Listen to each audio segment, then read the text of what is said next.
దేవుని యొక్క వాత్సల్యత మన ఎడల దినదినము నూతనముగా ఉంటున్నది. தேவனுடைய கிருபையானது ஒவ்வொரு நாளும் புதிதா இருக்கிறது. గనుక ఈ దినం వరకు మనం కాపాడబడుతూ వస్తున్నాం. ஆகவே இந்நாள் வரையிலும் தேவன் நம்மை காத்து வழி நடத்துகிறார். మన శక్తి సామర్థ్యములు కాదు, ఇంతవరకు మనం కాపాడబడి ఉన్నామంటే இம்மட்டுமாய் காத்து வழி நடத்துவது நம்முடைய பலத்தினால் அல்ல, దేవుని యొక్క మహాదయ కనికరమై ఉన్నది. தேவனுடைய மிகுந்ததான கிருபையும் தயவுமாய் இருக்கிறது. గత కొద్ది దినాలుగా ఈ ప్రాంతాల్లో సేవ చేయటానికి దేవుడు సహాయం చేశారు. சில நாட்களுக்கு முன்பதாக இந்த பகுதியிலே ஊழியம் செய்ய தேவன் உதவி செய்தார். ఇంకా ముందుకును ఆయన పరిచర్యలో మేమంతా కొనసాగునట్లుగా మీరందరూ ప్రార్థించండి. இனியும் தேவ ஊழியத்திலே நாங்கள் நடக்கும்படியாய் நீங்கள் எங்களுக்காக ஜெபிக்க வேண்டும். మీ ప్రార్థన ఈ సేవలన్నిటికీ అవసరమై ఉన్నది. உங்களுடைய ஜெபங்கள் ஊழியத்திற்கு அவசியமாக இருக்கிறது. గనుక తప్పకుండా మా కొరకు ప్రార్థన చేయండి. ஆகவே எங்களுக்காக அனுதினமும் நீங்கள் ஜெபியுங்கள். మీ కొరకు మేము ఎల్లప్పుడూ ప్రార్థన చేస్తూ ఉన్నాం. உங்களுக்காக நாங்கள் எப்போதும் ஜெபித்துக் கொண்டிருக்கிறோம். ఒకరి నిమిత్తమై ఒకరు ప్రార్థన చేయాలని వాక్యం చెప్తుంది. ஒருவருக்காக ஒருவர் ஜெபிக்க வேண்டும் என்று வேதம் சொல்கிறது. మనం ఎల్లప్పుడూ ప్రార్థించాలి. நாம் எப்போதும் ஜெபிக்க வேண்டும். మెలకువతో ప్రార్థించాలి. விழித்திருந்து ஜெபிக்க வேண்டும். ప్రార్థించి మెలకువగా ఉండాలి. ஜெபித்து விழித்திருக்க வேண்டும். విసుగక ప్రార్థించాలి. சோர்ந்து போகாமல் ஜெபிக்க வேண்டும். ఎడతెగక ప్రార్థించాలి. இடைவிடாமல் ஜெபிக்க வேண்டும். చేతులెత్తి ప్రార్థించాలి. கரங்களை உயர்த்தி ஜெபிக்க வேண்டும். మోకరిల్లి ప్రార్థించాలి. முழங்கால் படியிட்டு ஜெபிக்க வேண்டும். ఎల్లప్పుడూ మనం ప్రార్థనా మనుషులుగా ఉండాలి. எப்போதும் ஜெப மனிதர்களாய் இருக்க வேண்டும். మన దేవుడు మనం ప్రార్థన చేసే వ్యక్తులుగా ఉంటామని మనల్ని ఏర్పరచుకున్నారు. நம் தேவன் நம்மை ஜெபிப்பவர்களாய் இருப்போம் என்று தெரிந்து கொண்டார். అనేక జనముల కొరకు ప్రార్థించాలి. அநேக ஜனங்களுக்காக ஜெபிக்க வேண்டும். నశించిపోతున్న ఆత్మల కొరకు ప్రార్థించాలి. அழிந்து போகிற ஆத்துமாக்களுக்காய் ஜெபிக்க வேண்டும். అధికారుల కొరకు, నాయకుల కొరకు ప్రార్థించాలి. அதிகாரிகளுக்காக நாம் ஜெபிக்க வேண்டும். వ్యాధిగ్రస్తుల కొరకు ప్రార్థించాలి.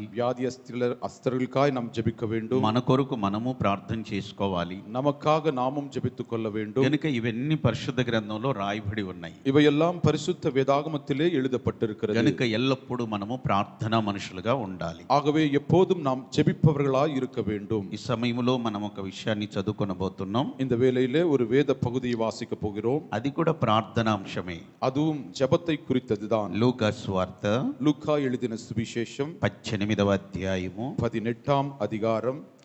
లూకా సువార్త 18వ అధ్యాయము லூக்கா 18ஆம் அதிகாரம் 13, 14 వాక్యములు చదువుకొనబోతున్నాం. 13ஆம் வசனம் 14ஆம் வசனத்தை வாசிக்கிறோம். అయితే ஆனால் సుంకరి దూరముగా నిలవబడి ஆயக்காரன் தூரத்திலே நின்று ఆకాశం వైపు కన్నులెత్తుటకైనను ధైర్యము చాలక வானத்தை அண்ணாந்து பார்ப்பதற்கும் கூடாமல் రొమ్ము కొట్టుకొనుచు தன் மார்பிலே அடித்துக்கொண்டு, దేవా, தேவனே, పాపినైన నన్ను కరుణించుమని பாவியாகிய என்மேல் పలికెను. கிருபையா இறங்கும் என்றான்.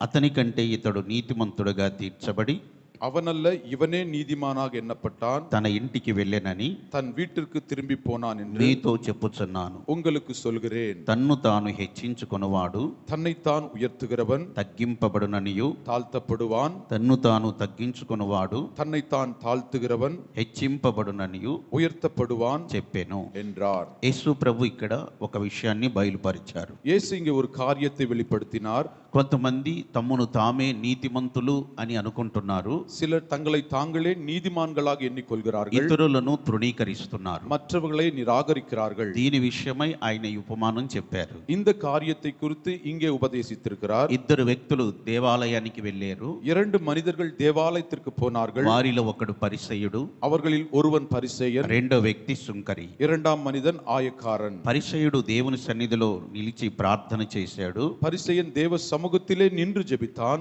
ఆయన ప్రార్థన కృతజ్ఞతాస్తుతులతో కూడినది. அவனுடைய ஜெபமானது நன்றியுள்ள ஜெபமாய் இருந்தது. నేను దొంగవలే లేను, நான் திருடனை போல அல்ல, అన్యాయస్తుని వలె లేను, அநியாயக்காரனும் அல்ல, నేను వ్యభిచారిణి కాను, நான் விபச்சாரனும் அல்ல, ఇతరుల వలె నేను లేను, மற்றவர்களைப் போல அல்ல, ఈ సుంకరి వలె కూడా నేను లేను, இந்த ஆயக்காரனை போலவும் இல்லை. ఇలా ఉండనందుకు నీకు కృతజ్ఞతలు అని చెప్పాడు. இப்படி இல்லாதபடியினாலே உமக்கு நன்றி என்று சொன்னான். వారమునకు 2 మారులు ఉపవాసం చేయుచున్నాను, வாரத்திலே 2 முறை உபவாசிக்கிறேன், నా సంపాదన అంతటిలో 10వ వంతు చెల్లిస్తున్నానని என்னுடைய வருமானத்திலே 10ஆம் பாகத்தை செலுத்துகிறேன் என்றும் తనలో తాను ప్రార్థన చేశాడు. தனக்குள் அவன் ஜெபித்துக் கொண்டான். దేవుని కాదు ఆయన చేసింది, தேவன் செய்த காரியம் அல்ல, తనలో తానే చేసుకున్నాడు. அவனுக்குள் அவனே ஜெபித்துக் கொண்டான். తనకు తానే ప్రార్థన చేసుకున్నారు. அவனுக்குள் அவனே ஜெபித்துக் கொண்டான். దేవునికి ప్రార్థించలేదు. தேவனிடத்திலே முறையிடவில்லை. అయితే మరొక వ్యక్తి ఉన్నారు. ஆனால் மற்றொரு மனிதன் இருந்தான். ఆయన సుంకరి. அவன் ఆయకారన్.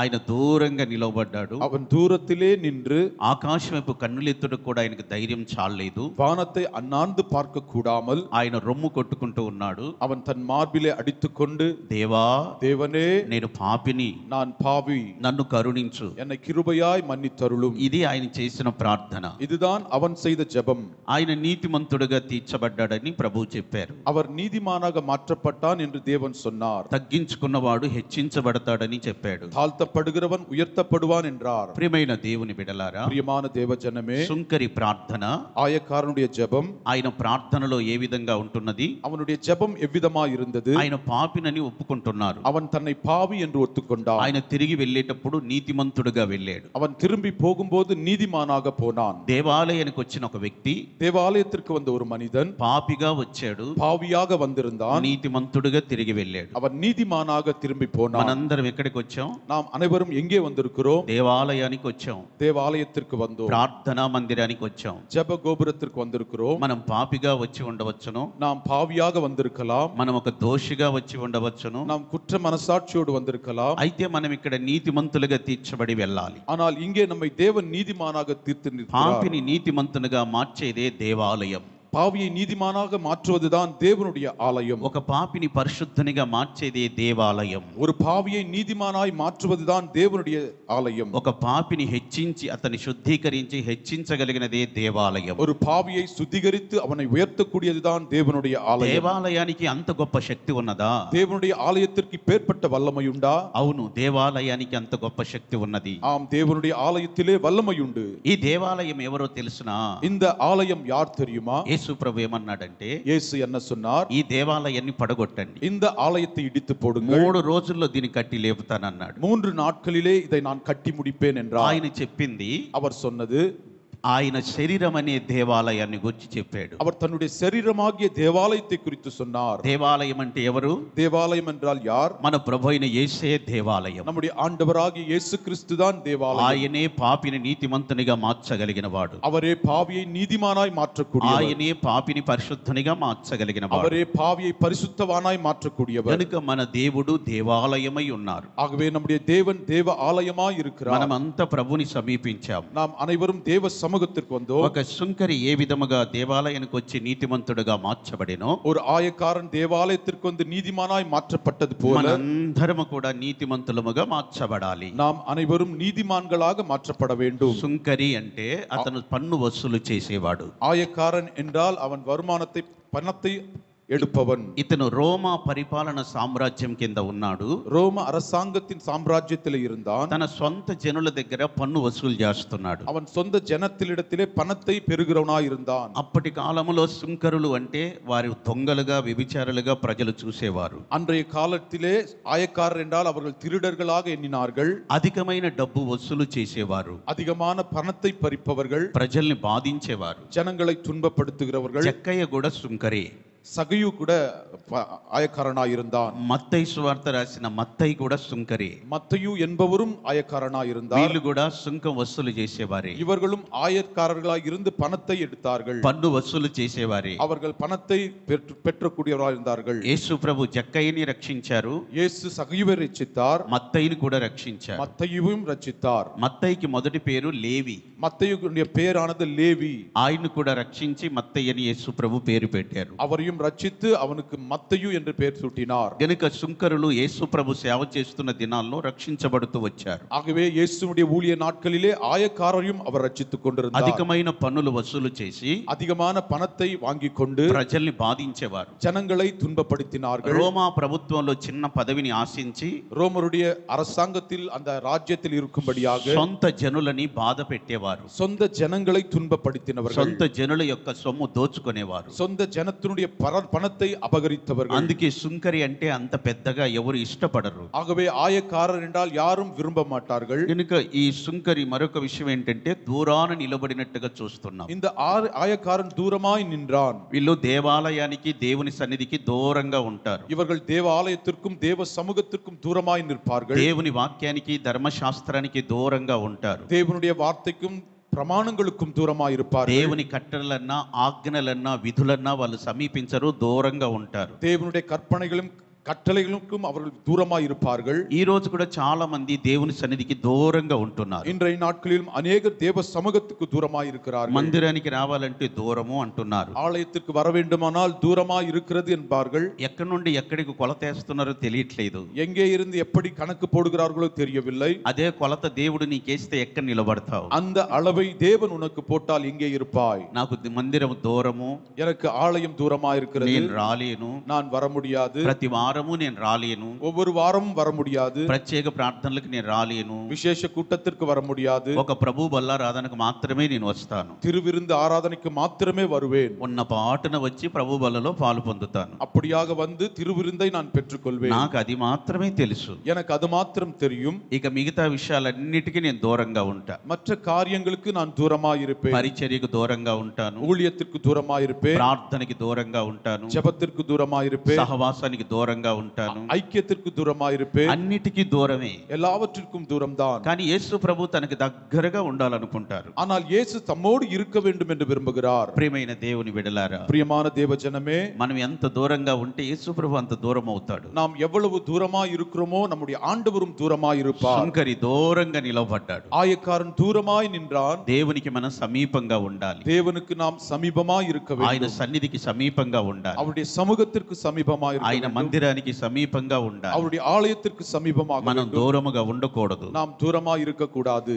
ఆ తర్వాత తృణీకరించబడిన వ్యక్తి ఈయన. அவன் தள்ளப்பட்ட மனிதன். యేసు ప్రభు చెప్పిన ఉపమానాలు ప్రారంభంలోనే ఆ విషయం కనబడుతుంది. இயேசு சொன்ன காரியத்திலே ஆரம்பத்திலே தெரிகிறது. తృణీకరించబడిన వ్యక్తి, அவன் தள்ளப்பட்ட ஒரு மனிதன். త్రోసివేయబడిన వ్యక్తి. அவன் தள்ளப்பட்டவன். తృణీకారం అందుతాం మనం కూడా.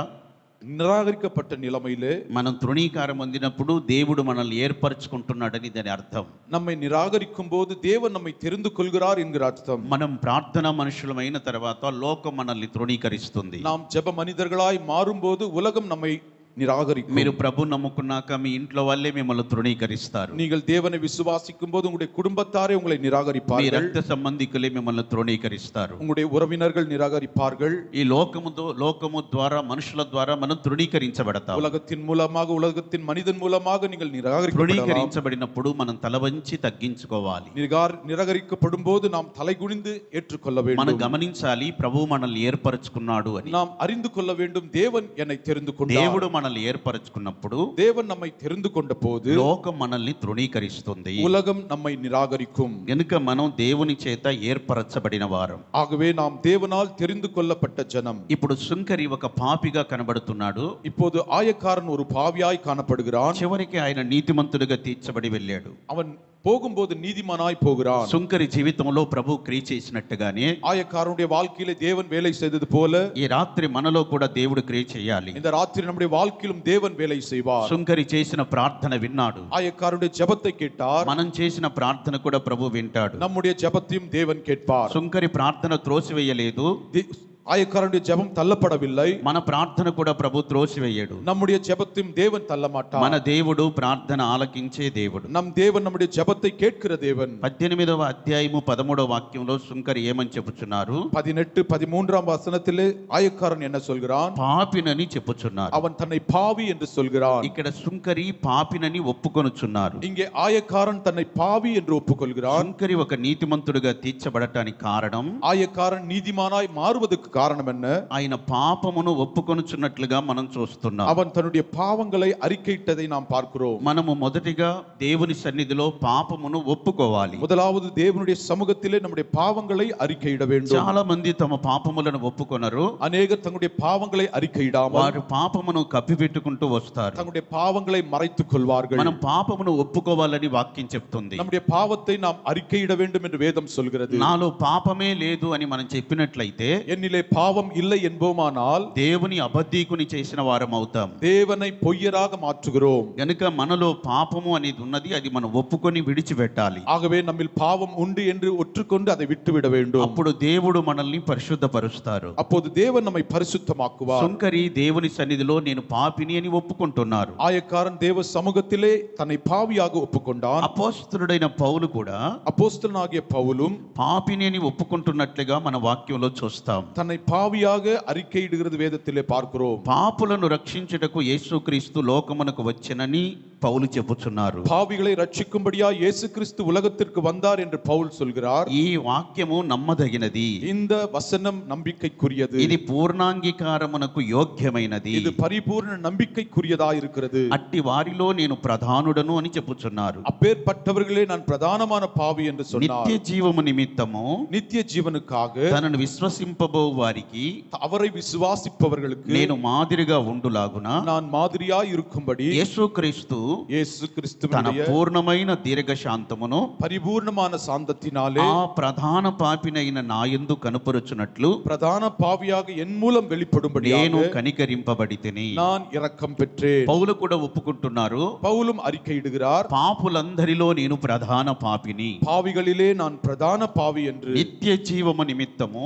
நித்திய ஜீவனுக்காக తనను విశ్వసింపబో వారికి அவரை விசுவாசிப்பவர்களுக்கு నేను మాదిరికరముగా ఉండాలి. நான் ஒரு மாதிரியாய் இருக்கும்படி, అలా నేను మాదిరికరంగా ఉండునట్లు அப்படி மாதிரியாய் நான் இருக்கும்படி దేవుడు నా ఎడల దీర్ఘశాంతము చూపి தேவன் என் மேல் நீடிய பொறுமை காண்பித்து నా మీద ప్రభు కనికరపడ్డాడు. என் மீது அவர் இரக்கத்தை காண்பித்தார். ప్రియమైన దేవుని బిడలారా, பிரியமான தேவஜனமே, పాపులందరిలో ప్రధాన పాపినని పౌలు చెప్పుచున్నారు. பாவிகளிலே பிரதான பாவி என்று பவுல் சொல்கிறார். సుంకరి కూడా నేను పాపినని ఒప్పుకుంటున్నాను. ஆயக்காரனும் தன்னை பாவியாக அறிக்கையிடுகிறார். కనుక ఈ రాత్రి నీవు కూడా దేవుని సన్నిధిలో ఒప్పుకోవాలి. இந்த ராத்திரியிலே நீயும் என்னை பாவி என்று ஒற்றுக்கொள்ள வேண்டும். అపోస్తలుడైన యోహాను రాసిన మొదటి పత్రికలో அப்போஸ்தலனாகிய யோவான் எழுதின முதலாம் சுவிசேஷம் మొదటి అధ్యాయము 1ஆம் அதிகாரம் 9వ వాక్యమును మనం చదువుకున్నప్పుడు 9ஆம் வசனத்தை வாசிக்கும் போது, మన పాపములను మనము ఒప్పుకొనిన ఎడల நம்முடைய பாவங்களை நாம் அறிக்கையிடும் போது ఆయన నమ్మదగిన వాడును அவர் நம்பிக்கைக்குரியவரும் నీతిమంతుడును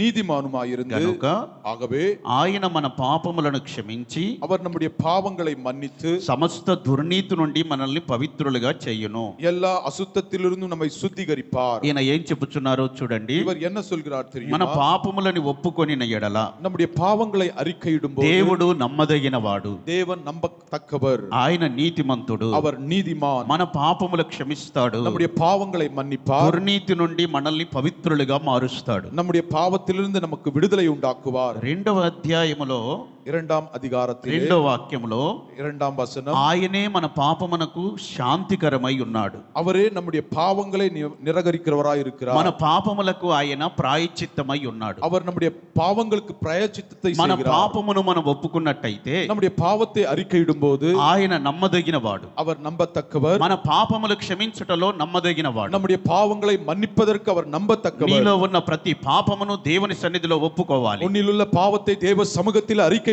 வேண்டும். సకల దుర్నీతి పాపమని వాక్యం చెప్తుంది. எல்லா பாவமான காரியங்களும் பாவம் என்று வேதம் சொல்கிறது. ఆజ్ఞ అతిక్రమమే పాపమని వాక్యం చెప్తుంది. கட்டளையை மீறுவதே பாவம் என்று வேதம் சொல்கிறது. విశ్వాస మూలము కానిది ఏదో అది పాపమని వాక్యం చెప్తుంది. விசுவாசத்தினால் உண்டாகாதது எதுவோ அது பாவமாய் இருக்கிறது. ప్రార్థన చేయకపోవటమే పాపమని సమూయేలు చెప్పుచున్నారు. ஜெபம் செய்யாமல் இருப்பது பாவம் என்று சாமுவேல் சொல்கிறார். ఇలాంటి పాపములన్నీ మన దేవుని సన్నిధిలో ఒప్పుకోవాలి. இப்பேற்பட்ட பாவத்தை தேவ சமூகத்திலே அறிக்கையிட మన வேண்டும். పాపములు మనం ఒప్పుకొనిన ఎడల நம்முடைய பாவத்தை நாம் அறிக்கையிட்டால் ఆయన క్షమించునని వాక్యం చెప్తుంది. அவர் மன்னிப்பார் என்று வேதம் சொல்கிறது. మనల్ని పవిత్రులుగా మార్చును. நம்மை பரிசுத்தவான்களாய் మన மாற்றுவார். పాపానికి ఆయనే ప్రాయశ్చిత్తమై ఉన్నాడు. நம்முடைய பாவத்திற்கு அவர் நிராகரிக்கிறவராய் మన இருக்கிறார். పాపమును కడిగి శుద్ధీకరించుట కొరకే యేసు ప్రభు రక్తము కార్చాడు. நம்முடைய பாவத்தை அறிக்கையிடும் போது அதை சுத்திகரிக்கும்படியா இயேசு ரத்தத்தை ఆయన சிந்தினார். రక్తమే మన పాపం నుంచి మనకు ఒక విడుదల కలగ చేస్తుంది. அவருடைய ரத்தத்தினாலே நமக்கு விடுதலை உண்டாகும். యేసు రక్తముతో మనం కడగబడాలి. இயேசுவின் ரத்தத்தினால் இரத்தத்தினாலே கழுவப்பட வேண்டும். సుంకరి దేవా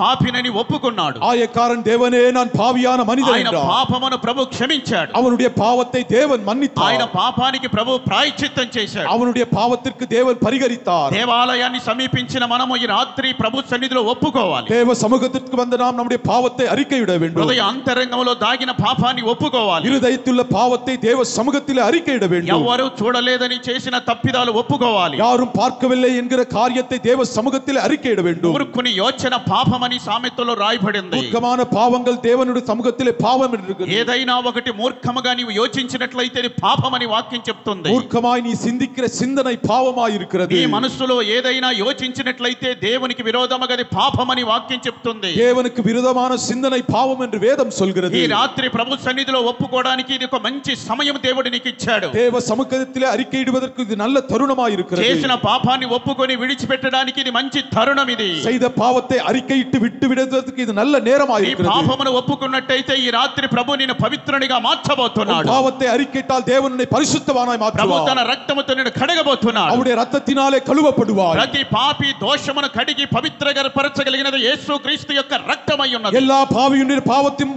நிராகரிக்கிற இயேசுவின் இரத்தமாய் నీ இருக்கிறது. హృదయ అంతరంగమును శుద్ధీకరించనై ఉన్నారు. உன்னுடைய இருதயத்தின் அந்தரங்கங்களை இயேசு నీ சுத்திகரிப்பார். తలంపులు శుద్ధీకరించబడి పరిశుద్ధపరచబడాలి. உன்னுடைய சிந்தனையை பரிசுத்தமாக்கக்கூடியவர். నీ నోటి మాటలు శుద్ధీకరించబడి పరిశుద్ధపరచబడాలి. உன்னுடைய வாயின் வார்த்தைகள் சுத்திகரிக்கப்பட்டு మన பரிசுத்தமாக்கப்பட కన్నులు வேண்டும். క్రీస్తు రక్తముతో కడగబడాలి. இயேசுவின் இரத்தத்தினாலே கண்கள் கழுவப்பட మన வேண்டும். చేతులు మన పాదములు క్రీస్తు రక్తముతో కడగబడాలి. நம்முடைய கரங்கள் இயேசுவின் இரத்தத்தினாலே கழுவப்பட మన வேண்டும். శరీరము క్రీస్తు రక్తముతో కడగబడాలి. நம்முடைய சரீரம் இயேசுவின் இரத்தத்தினாலே கழுவப்பட మన வேண்டும். చెవులు క్రీస్తు రక్తముతో కడగబడాలి. நம்முடைய செவிகள் இயேசுவின் இரத்தத்தினாலே கழுவப்பட ఇవెల్లా வேண்டும். క్రీస్తు రక్తము చేత శుద్ధీకరించబడాలి. முற்றுமா இயேசுவின் இரத்தத்தினாலே சுத்திகரிக்கப்பட మనలో ఉన్న வேண்டும். ప్రతి పాపము తొలగిపోవాలి. எல்லா பாவங்களும் நிராகரிக்கப்பட ప్రతి வேண்டும். పాపము పరిహరించబడాలి. எல்லா பாவங்களும் பரிகரிக்கப்பட క్రీస్తు வேண்டும். రక్తముతో శుద్ధీకరించబడాలి. இயேசுவின் இரத்தத்தினாலே சுத்திகரிக்கப்பட పౌలు வேண்டும். చెప్పుచున్నాడు, பவுல் சொல்கிறார், పాపులందరిలో నేను ప్రధాన పాపిని. எல்லா பாவியிலும் நான் பிரதான பாவியாய் దేవుడు இருக்கிறேன். నన్ను కరుణించెను. இயேசு என்னை இரக்கம் காட்டினார். దేవుడు నన్ను కరుణించెను. இரக்கமாய் என்னை கருணித்தார். దేవుడు నన్ను కరుణించెను. தேவன் என்னை ఆ கருணித்தார். కరుణామయుడు ఈ రాత్రి మన మధ్యలో ఉన్నాడు. அந்த இரக்கத்தின் தேவன் நம் மத்தியிலே உலாவுகிறார். పాప దోషములు తొలగించి వేయించున్నాడు ఆయన. உன்னுடைய பாவத்தை தேவன் நிராகரிக்கிறார். దేవుని సన్నిధిలో ఒప్పుకొని విడిచిపెట్టు. தேவ சமூகத்தில் அறிக்கையிட்டு விட்டுவிடு. దేవుని కనికరం పొందుకో. தேவனுடைய இரக்கத்தை பெற்றுக்கொள். నీవు ఎంతటి ఘోరమైన పాపివైన ప్రభు ఈ రాత్రి నిన్ను శుద్ధీకరించనై ఉన్నాడు. எப்பேற்பட்ட பாவியாய் இருந்தாலும் தேவன் உன்னை சுத்திகரிப்பார். ప్రధాన పాపి అయిన పౌలునే ప్రభు కనికరించాడు. பிரதான பாவியாகிய பவுலை தேவன் இரக்கம் காட்டினார். పౌలుని దేవుడు శుద్ధీకరించాడు. பவுலை தேவன் சுத்திகரித்தார். పరిశుద్ధపరిచాడు. பரிசுத்தமாக்கினார். ఆయన తలంపులు మార్చాడు. அவருடைய சிந்தனையை ఆయన மாற்றினார். ప్రయాణం మార్చాడు. அவருடைய பிரயாணத்தை ఆయన மாற்றினார். జీవితం మార్చాడు. அவருடைய வாழ்க்கையை மாற்றினார். దేవుని సేవకునిగా మార్చబడ్డాడు ఆయన. தேவ ஊழியனாய் மாற்றப்பட்டான். సుంకరి మొదటిగా తను పాపినని ప్రభు సన్నిధిలో ఒప్పుకున్నాడు. ஆயக்காரன் முதலாவது தன்னை பாவியாக அறிக்கையிட்டான். రెండవదిగా இரண்டாவதாக తనని కరుణించాలని ప్రభుని అడిగాడు. தனக்கு இரக்கம் காண்பிக்கும்படியாய் கேட்டுக்கொண்டான். సుంకరి దేవాలయానికి వచ్చినప్పుడు ஆயக்காரன் தேவாலயத்திற்கு வந்தபோது ఆయన దేవుని సన్నిధిలో ప్రార్థించేటప్పుడు అడుగుతున్న విషయం ఏమనగా, அவன் தேவ சமூகத்திலே ஜெபிக்கும் போது கேட்ட காரியம் తనని என்னவென்றால், కరుణించాలని ప్రభు దగ్గర పలికాడు. தனக்கு இரக்கம் காண்பிக்கும்படியாய் ஜெபித்தான். తన ఇంటి సమస్యల కొరకు, தன்னுடைய குடும்ப பிரச்சனைகளுக்காக, తన అప్పుల సమస్య కొరకు, கடன் பிரச்சனைகளுக்காக, పిల్లల సమస్య కొరకు, பிள்ளைகளுடைய பிரச்சனைகளுக்காக, ఇంటి కొరకు, அவன் தனிப்பட்ட வாழ்க்கைக்காக, వాటన్నిటి కొరకు ఆయన ప్రార్థించలేదు. அவற்றிற்காக அவன் ஜெபிக்கவில்லை. దేవుడు తనను కరుణించాలని ప్రార్థన చేశాడు. தேவன் தனக்கு இறங்க வேண்டும் என்று ஜெபித்துக் கொண்டான். దేవుని కరుణ కావాలని కోరుకున్నారు. தேவனுடைய இரக்கம் வேண்டும் என்று கேட்டான். దేవుని యొక్క కరుణ మనం కోరుకోవాలి. தேவனுடைய இரக்கங்களை நாம் பெற்றுக்கொள்ள ఆయన வேண்டும். కనికరం మన మీదకి దిగి రావాలి. அவருடைய மன உருக்கத்தை நம்மேல் இறங்க வேண்டும். దేవుని కనికరం మన మీదకి దిగి వచ్చినప్పుడు, தேவனுடைய இரக்கங்கள் நம் மீது இறங்கும் போது, మనకి ఏమేం కావాలో అవన్నీ కూడా ఆ కరుణతోనే అనుగ్రహించబడతాయి. நமக்கு தேவையானதெல்லாம் அந்த இரக்கத்தினாலே நமக்கு கிடைக்கும். కనుక ప్రభు సన్నిధిలో మనం ప్రార్థన చేసేటప్పుడు, தேவ சமூகத்திலே நாம் ஜெபிக்கும் போது, ఆయన కనికరము కొరకై మనం ప్రార్థించాలి. அவருடைய இரக்கங்களுக்காக ஜெபிக்க మన வேண்டும். దేవుడు కరుణ కలిగిన దేవుడు. நம்முடைய தேவன் இரக்கத்தின் தேவன். ఆయన కనికరించే తండ్రి అయి ఉన్నాడు. அவர் இரக்கமுள்ள பிதாவாய் இருக்கிறார். ప్రభు చెప్పారు, தேவன் சொல்கிறார், నన్ను ప్రేమించి என்னை நேசித்து నా ఆజ్ఞలు గైకొను వారి విషయంలో என்னுடைய கற்பனைகளை கைக்கொள்ளுகிற காரியத்திலே 1000 తరముల వరకు నేను కరుణిస్తాను. కరుణిస్తానని చెప్పాడు. 1000 தலைமுறை வரையிலும் இரக்கத்தை காண்பிப்பேன். దేవుని కరుణ మనం పొందాలంటే தேவனுடைய இரக்கத்தை பெறும்படியாக ప్రభుని మనం ప్రేమించాలి. தேவனை நாம் நேசிக்க வேண்டும். ఆయన ఆజ్ఞలు మనము గైకొనాలి. அவருடைய கற்பனைகளை கைக்கொள்ள வேண்டும். అప్పుడు ఆయన அப்போது அவர் 1000 తరముల వరకు మనల్ని కరుణిస్తాడు. 1000 தலைமுறை மட்டுமா இரக்கத்தை காண்பிப்பார். దేవుని కరుణ పొందాలంటే தேவனுடைய இரக்கத்தை பெற்றுக்கொள்ள దేవుని కనికరం మన మీదకి దిగి రావాలంటే தேவனுடைய இரக்கம் நம் மீது இறங்கும்படியாக 2 కార్యాలు మనం చేయాలి. 2 காரியத்தை செய்ய வேண்டும். ఒకటి మనం దేవుని ప్రేమించాలి. முதலாவது தேவனை நேசிக்க வேண்டும். మనకు తెలిసింది ఏంటంటే நமக்கு அறிந்தது என்னவென்றால் మనుషులను ప్రేమించడం తెలుసు, மனிதர்களை நேசிப்போம், లోకమును ప్రేమించడం తెలుసు, உலகத்தை நேசிப்போம், లోకములో ఉన్న వాటిని ప్రేమించడం తెలుసు, உலகத்தில் உள்ளவைகளை நேசிப்போம். మన కంటికి ఏదైనా రమ్యమైనదిగా కనబడితే దాన్ని మనం ప్రేమిస్తాం. நம்முடைய కண்களுக்கு இனிமையாய் காணப்படுவதை நேசிப்போம். మన కళ్ళకి అందముగా కనబడితే మనం వెంటనే ప్రేమిస్తాం. நம்முடைய கண்களுக்கு அழகாய் காணப்படுபவைகளை కానీ நேசிப்போம். ఇవన్నీ ప్రేమలు కాదు, இவையெல்லாம் நேசம் கிடையாது. ఇదంతా ఆకర్షణ. இதெல்லாம் ஈர்ப்பினால் కనుక అది இழுக்கப்படுகிறது. ప్రేమ కాదు. இது அன்பு கிடையாது. ఎవరైనా నీ అందమును చూసి నిన్ను ప్రేమిస్తున్నానని చెప్తే யாராவது உன்னுடைய அழகை பார்த்து நேசிக்கிறேன் என்று అది சொன்னால் ప్రేమ కాదు, அது அன்பு அல்ல, అది ఆకర్షణ. அது ఇచ్ఛయాయి இருக்கிறது. అది మరలా ఆకర్షణ నుంచి అతను మరలా తప్పిపోతాడు, వెనుదిరుగుతాడు. அவன் அந்த ஈர்ப்பிலிருந்து மற்றொரு ஈர்ப்புக்கு போகக்கூடும். కానీ ప్రేమ అనేది శాశ్వతమైనది. அன்பு என்பது நிரந்தரமானது. అది నిత్యము నిలిచి ఉంటుంది. அது நித்தமும் நிற்கக்கூடியது. గనుక ఈ లోకములో ఉన్నది ఏది కూడా ప్రేమ కాదు. இந்த உலகத்தில் உள்ளவைகள் அன்பு கிடையாது. ఇవన్నీ తాత్కాలికమైన ఆకర్షణలు మాత్రమే. இது நாம் இருக்கும்போது நம்மை ஈர்க்கக்கூடியதா మనం இருக்கிறது. దేవుని ప్రేమించాలి. நாம் தேவனை நேசிக்க வேண்டும். లోకములో ఏది మనం ప్రేమించకూడదు. உலகத்திலே எதையும் நேசிக்க கூடாது. ఏదైనా నువ్వు ప్రేమిస్తే అది నీ యొద్ద నుండి తీసివేయబడుతుంది. எதையாவது நீ நேசித்தால் உன்னிடத்திலிருந்து அது பறிபோகும். ఇది సత్యం. இது உண்மை. ప్రభు ఏదైనా నీకు ఇస్తే అది ఉంటుంది. தேவன் கொடுப்பது உன்னிடத்திலே நிரந்தரமாய் இருக்கும். నీ అంతట నీవు ఏదైనా ప్రేమిస్తే అది నీ యొద్ద నుండి తీసివేయబడుతుంది. நீ எதையாகிலும் நேசித்தால் அது உன்னிடத்தில் எடுத்து కనుక போடப்படும். మనం తీసివేయబడేదాన్ని మనం ప్రేమించకూడదు. ஆகவே எடுத்து போடப்படுகிறதை మన நேசிக்காமல் దేవుని మనం ప్రేమించాలి. நம்முடைய ஆண்டவரை நாம் நேசிக்க வேண்டும். ఆయన మనం ఎల్లప్పుడూ ప్రేమించాలి. அவரை எப்போதும் நேசிக்க வேண்டும். ఆ ప్రేమ నిత్యము నిలిచి ఉంటుంది. அந்த అன்பு నిరంతరం நிற்கக்கூடியது. రెండవదిగా ఆయన ఆజ్ఞలు మనం గైకొనాలి. இரண்டாவது அவருடைய கற்பனைகளை கைக்கொள்ள దేవుని வேண்டும். ఆజ్ఞలు భారమైనవి కాదు, அவருடைய கற்பனைகள் கடினமானவைகள் அல்ல. ఆయన ఆజ్ఞలన్నీ మనము అనుసరించదగినవే. அவருடைய கற்பனைகளை நாம் அனுசரிக்க கூடியவை. కనుక దేవుని యొక్క ఆజ్ఞలు మనం అనుసరించాలి. ஆகவே தேவனுடைய கற்பனைகளை நாம் கைக்கொள்ள வேண்டும். ఆయన శిష్యులతో చివరిసారిగా వారిని కలుసుకొని వారితో చెప్పాడు, அவர் சீஷர்களோடு கடைசியாய் சொன்ன வார்த்தை, మీరు సర్వలోకమునకు వెళ్ళండి, நீங்கள் சர்வ சிருஷ்டிக்கும் போய் సర్వలోకమునకు వెళ్ళి నా సువార్తను ప్రకటించండి, சர்வலோகத்திற்கு போய் என்னுடைய சுவிசேஷத்தை அறிவியுங்கள், తండ్రి యొక్కయు కుమారుని యొక్కయు పరిశుద్ధాత్మ యొక్కయు నామములోనికి బాప్తీసు ఇవ్వమని ఆజ్ఞ ఇచ్చాడు. பிதா குமாரன் பரிசுத்தாவின் நாமத்தினாலே ஞான ஸ்நானம் கொடுங்கள் என்று கட்டளையிட்டார். యేసు ప్రభు తన శిష్యులకు ఏం చెప్పాడో తెలుసునా? இயேசு தன்னுடைய சீஷர்களுக்கு என்ன சொன்னார் தெரியுமா? సర్వలోకానికి వెళ్ళండి, சர்வலோகத்திற்கும் போங்கள், నా సువార్తను ప్రకటించండి. என்னுடைய சுவிசேஷத்தை பிரசங்கியுங்கள். శిష్యులు సర్వలోకానికి వెళ్ళాలని ప్రభు కోరుకున్నారు. சீஷர்கள் சர்வலோகத்திற்கும் போக வேண்டும் என்று விரும்பினார். వెళ్ళి ఎవరిని గురించి ప్రకటించాలని చెప్పారు ఆయన? அவர்கள் போய் யாரை பிரசங்கிக்க வேண்டும்? తన సువార్తను ప్రకటించమన్నారు. அவருடைய சுவிசேஷத்தை பிரசங்கிக்க ఆయన வேண்டும். చేసిన అద్భుతాలు ప్రకటించమన్నారు. அவர் செய்த அற்புதத்தை பிரசங்கிக்க ఆయన வேண்டும். చేసిన స్వస్థత కార్యాలు ప్రకటించాలి. அவர் அளித்த சுகத்தை குறித்து பிரசங்கிக்க ఆయన வேண்டும். కల్వరి శ్రమను ప్రకటించాలి. கல்வாரியின் பாடுகளை பிரசங்கிக்க ఆయన வேண்டும். మరణమును ప్రకటించాలి. அவருடைய மரணத்தை பிரசங்கிக்க ఆయన வேண்டும். రక్తమును గురించి ప్రకటించాలి. அவருடைய ரத்தத்தை பிரசங்கிக்க ఆయన வேண்டும். పునరుత్థానమును గురించి ప్రకటించాలి. அவருடைய உயிர் தெழுதலை பிரசங்கிக்க ఆయన வேண்டும். బోధల గురించి ప్రకటించాలి. அவருடைய உபதேசத்தை பிரசங்கிக்க வேண்டும்.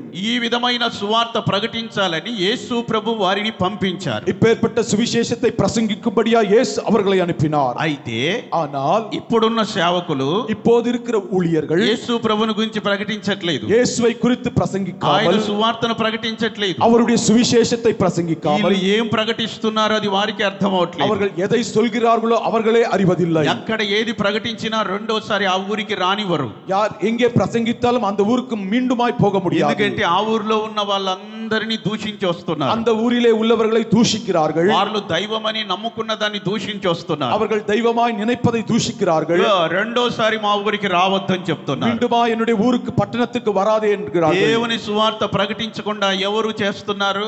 தேவனுடைய சுவிசேஷத்தை பிரசங்கிக்காமல் யார் செய்கிறார்? పాపం అన్ని జనులు చేయటలేదు. அந்நிய ஜனங்கள் செய்வதில்லை. యేసు సువార్త ప్రకటించకుండా వీళ్ళే చేస్తున్నారు. இயேசுவினுடைய சுவிசேஷம் பிரசங்கிக்காமல் இவர்களே செய்கிறார்கள். ఎందుకు అలా చేస్తున్నారు? ஏன் அப்படி செய்கிறார்கள்? అపోస్తలులకు ఆయన చెప్పారు నా సువార్తను ప్రకటించమని. அப்போஸ்தலருக்கு சொன்னார் என்று சுவிசேஷத்தை వాళ్ళు అనేక பிரசங்கியுங்கள். ప్రాంతాలకు వెళ్లి యేసయ్యను గురించి ప్రకటించారు. எல்லா పట్టణத்திற்கும் போய் இயேசுவை சுவிசேஷமாய் ప్రజలు பிரசங்கித்தார்கள். రక్షించబడ్డారు. ஜனங்களை ரட்சித்தார்கள். మాంత్రికులు రక్షించబడ్డారు. மந்திரவாதிகள் అన్ని ரட்சிக்கப்பட்டார்கள். జనులు రక్షించబడ్డారు. அந்நிய ஜனங்கள் ரட்சிக்கப்பட்டார்கள். సంఘాలు స్థాపించబడ్డాయి. சபைகள் உண்டானது. తోమా గారు మనం చెన్నై పట్టణానికి వచ్చారు. தோமா இந்த சென்னை பட்டணத்திற்கு வந்தார். మద్రాసులో యేసయ్యను గురించి ప్రకటించారు. சென்னை பட்டணத்திலே இயேசுவை பிரசங்கித்தார். అనేక సేవలు చేశారు ఆయన. அநேக ஊழியத்தை செய்தார். ప్రియమైన దేవుని బిడ్డలారా, பிரியமான தேவஜனமே, వారు యేసు ప్రభు యొక్క శిష్యులు அவர்கள் இயேசுவுடைய சீஷர்கள். కనుక ఆయన సువార్త ప్రకటించారు. ஆகவே அவருடைய சுவிசேஷத்தை మరి ఇప్పుడు பிரசங்கித்தார்கள். ప్రకటించే వాళ్ళు ఎవరి శిష్యులు? இப்போது பிரசங்கிப்பவர்கள் யாருடைய ఎవరిని சீஷர்கள்? గురించి ప్రకటిస్తున్నారు? யாரை பிரசங்கிக்கிறார்கள்? ప్రియమైన దేవుని బిడ్డలారా, பிரியமான தேவஜனமே, యేసయ్యను ప్రేమించేవారు இயேசுவை நேசிப்பவர்கள் యేసయ్యను గురించి ప్రకటిస్తారు. இயேசுவை ఆయన பிரசங்கிப்பார்கள். అద్భుతాలు ప్రకటిస్తారు. அவருடைய అద్భుதத்தை சொல்வார்கள். ఆయన మరణమును పునరుత్థానమును ప్రకటించాలి. அவருடைய மரணத்தை உயிர் தெழுதலை ఆయన சொல்வார்கள். రాకడను గురించి ప్రకటించాలి. அவருடைய வருகையை వారు பிரசங்கிப்பார்கள். అపోస్తలులు. அவர்கள் அப்போஸ்தலர்கள். ఆయన ఆజ్ఞలు గైకొనాలి. அவருடைய கட்டளைகளை கைக்கொள்ள வேண்டும். ఆయన సువార్తను ప్రకటించిన తర్వాత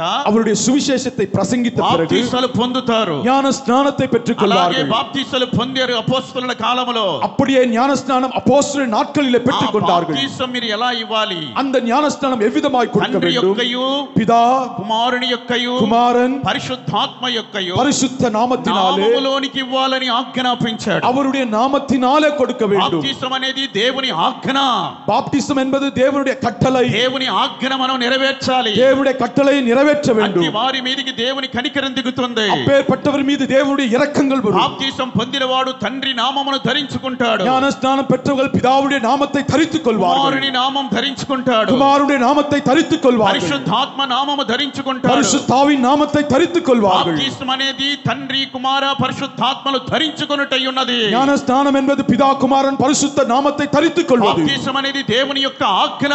ஞான ஸ்நானம் என்பது தேவனுடைய கட்டளை. ఈ ఆజ్ఞను నెరవేర్చాలి. இந்த கட்டளைகளை நீங்கள் நிறைவேற்ற வேண்டும். బాప్తీసం కొరకై నిన్ను నీవు తగ్గించుకోవాలి. ஞான ஸ்நானத்திற்கு உன்னை நீ தாழ்த்த வேண்டும். బాప్తీసం కొరకై విధేయత చూపాలి. ஞான ஸ்நானத்திற்காய் உன்னை முற்றிலுமாய் தாழ்த்த అది வேண்டும். దేవుని యొక్క ఆజ్ఞ. அது தேவனுடைய கட்டளை. ఈ ఆజ్ఞను నెరవేర్చాలి. இந்த கட்டளை நீ நிறைவேற்ற வேண்டும். ఆయనను ప్రేమించి அவரை நேசித்து ఆయన ఆజ్ఞలు గైకొన వారి మీదికి அவருடைய கற்பனைகளை கைக்கொள்ளுவர்கள் மீது దేవుని కనికరము దిగి వస్తుంది. தேவனுடைய இரக்கங்கள் இறங்குவதாக. 1000 తరాల వరకు ఆయన కనికరము నిలిచి ఉంటుంది. 1000 தலைமுறை மட்டுமாய் அவருடைய கிருபை இறங்குவதாக. దేవుని కనికరం పొందుకోవాలి. தேவனுடைய இரக்கத்தை பெற்றுக்கொள்ள வேண்டும். దేవుని కరుణ కొరకే వేడుకోవాలి. தேவனுடைய இரக்கத்திற்காய் வேண்டிக் கொள்ள வேண்டும். దావీదుకు ఆయన మహారాజు అయి ఉన్నాడు. தாவீது மகாராஜனாய் இருந்தார். ఆయనకు సమస్త సౌకర్యములు ఉన్నవి. அவர் எல்லா சௌக்கியமாய் இருந்தார். అన్ని ఐశ్వర్యములు ఉన్నాయి. ஐஸ்வர்யத்தினாலே நிரப்பப்பட்டிருந்தார். అయినను దావీదు దేవుని కరుణ కొరకై ప్రభు దగ్గర వేడుకుంటున్నారు. ஆனாலும் தாவீது தேவனுடைய இரக்கங்களுக்காய் தேவ சமூகத்திலே வேண்டிக் கொண்டார். 25వ కీర్తన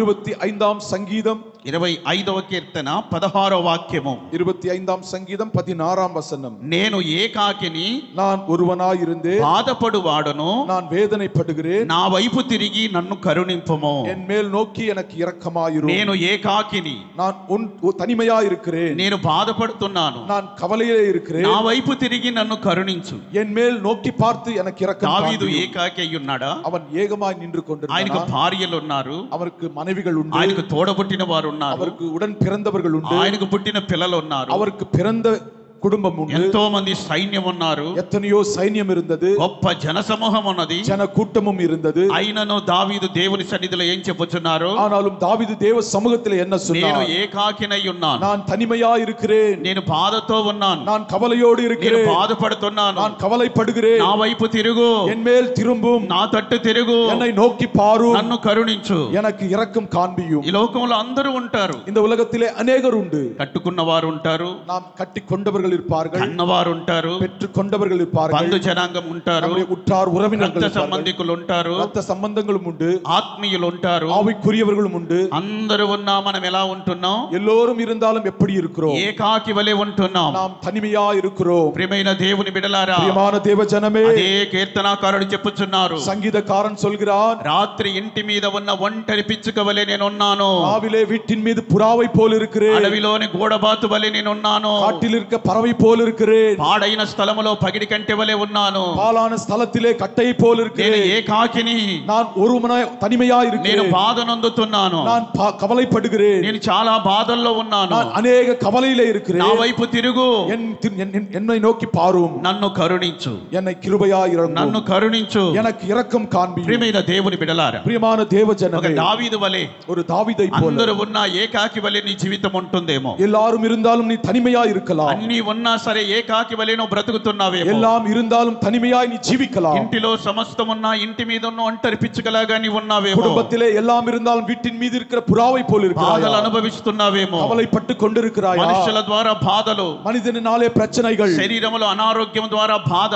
உடலிலே ஆரோக்கியம் இல்லாமல் பிரச்சனை, కుటుంబంలో పరిస్థితులు అనుకూలించక బాధ, குடும்பத்திலே அநேக பிரச்சனைகள் ఏ மத்தியிலே, బాధల్లో నువ్వు దేవుని సన్నిధికి వచ్చావో, இந்த பிரச்சனையிலே எப்படி தேவாலயத்திற்கு வந்தாயோ, సుంకరి దేవుని దగ్గర కరుణ కొరకై వేడుకుంటున్నాడు, ஆயாக்காரன் தேவ சமூகத்திலே இரக்கத்திற்காக ஜெபித்துக் ఈ கொண்டான். రాత్రి ఆయన కరుణ కొరకై వేడుకుందాం. இந்த ராத்திரி வேளையிலே இரக்கத்திற்காக ஜெபிக்கலாம். దావీదు కరుణ కొరకై వేడుకుంటున్నాడు, தாவீது இரக்கத்திற்காக வேண்டிக் నా கொண்டான். తట్టు తిరిగి నన్ను కరుణించు. என்னை நோக்கி பார்த்து எனக்கு இறங்கும், నీవును ఈ రాత్రి ప్రభుని అడిగినట్లయితే, நீயும் இந்த ராத்திரி வேளையிலே கேட்பாயானால், ఆయన నీ తట్టు తిరగాలని ప్రభుని అడిగినట్లయితే, அவர் உன்னை நோக்கி பார்க்கும்படி நீ கேட்பாயானால், ప్రభు ఈ రాత్రి నీ తట్టు తిరగబోతున్నాడు. தேவன் உன்னை நோக்கி பார்ப்பார். దావీదును దేవుడు కరుణించినట్లుగా ఆయన చెప్పుచున్నారు, தாவீதை தேவன் இரக்கம் காண்பித்தது போல உனக்கு காண்பிப்பார். మమ్మను కరుణించి ఆశీర్వదించావని చెప్పుచున్నారు. என்னை இரக்கம் காண்பித்து என்னை ஆசீர்வதியும் என்று கேட்டுக்கொண்டார். దావీదును కరుణించి ఆశీర్వదించిన దేవుడే தாவீதுக்கு இரக்கம் காண்பித்து ఈ ஆசீர்வதித்த రాత్రి தேவன் నిన్ను కరుణించి ఆశీర్వదించాలని ప్రభు இந்த కోరుకుంటున్నారు. ராத்திரி உனக்கு இரக்கத்தை காண்பித்து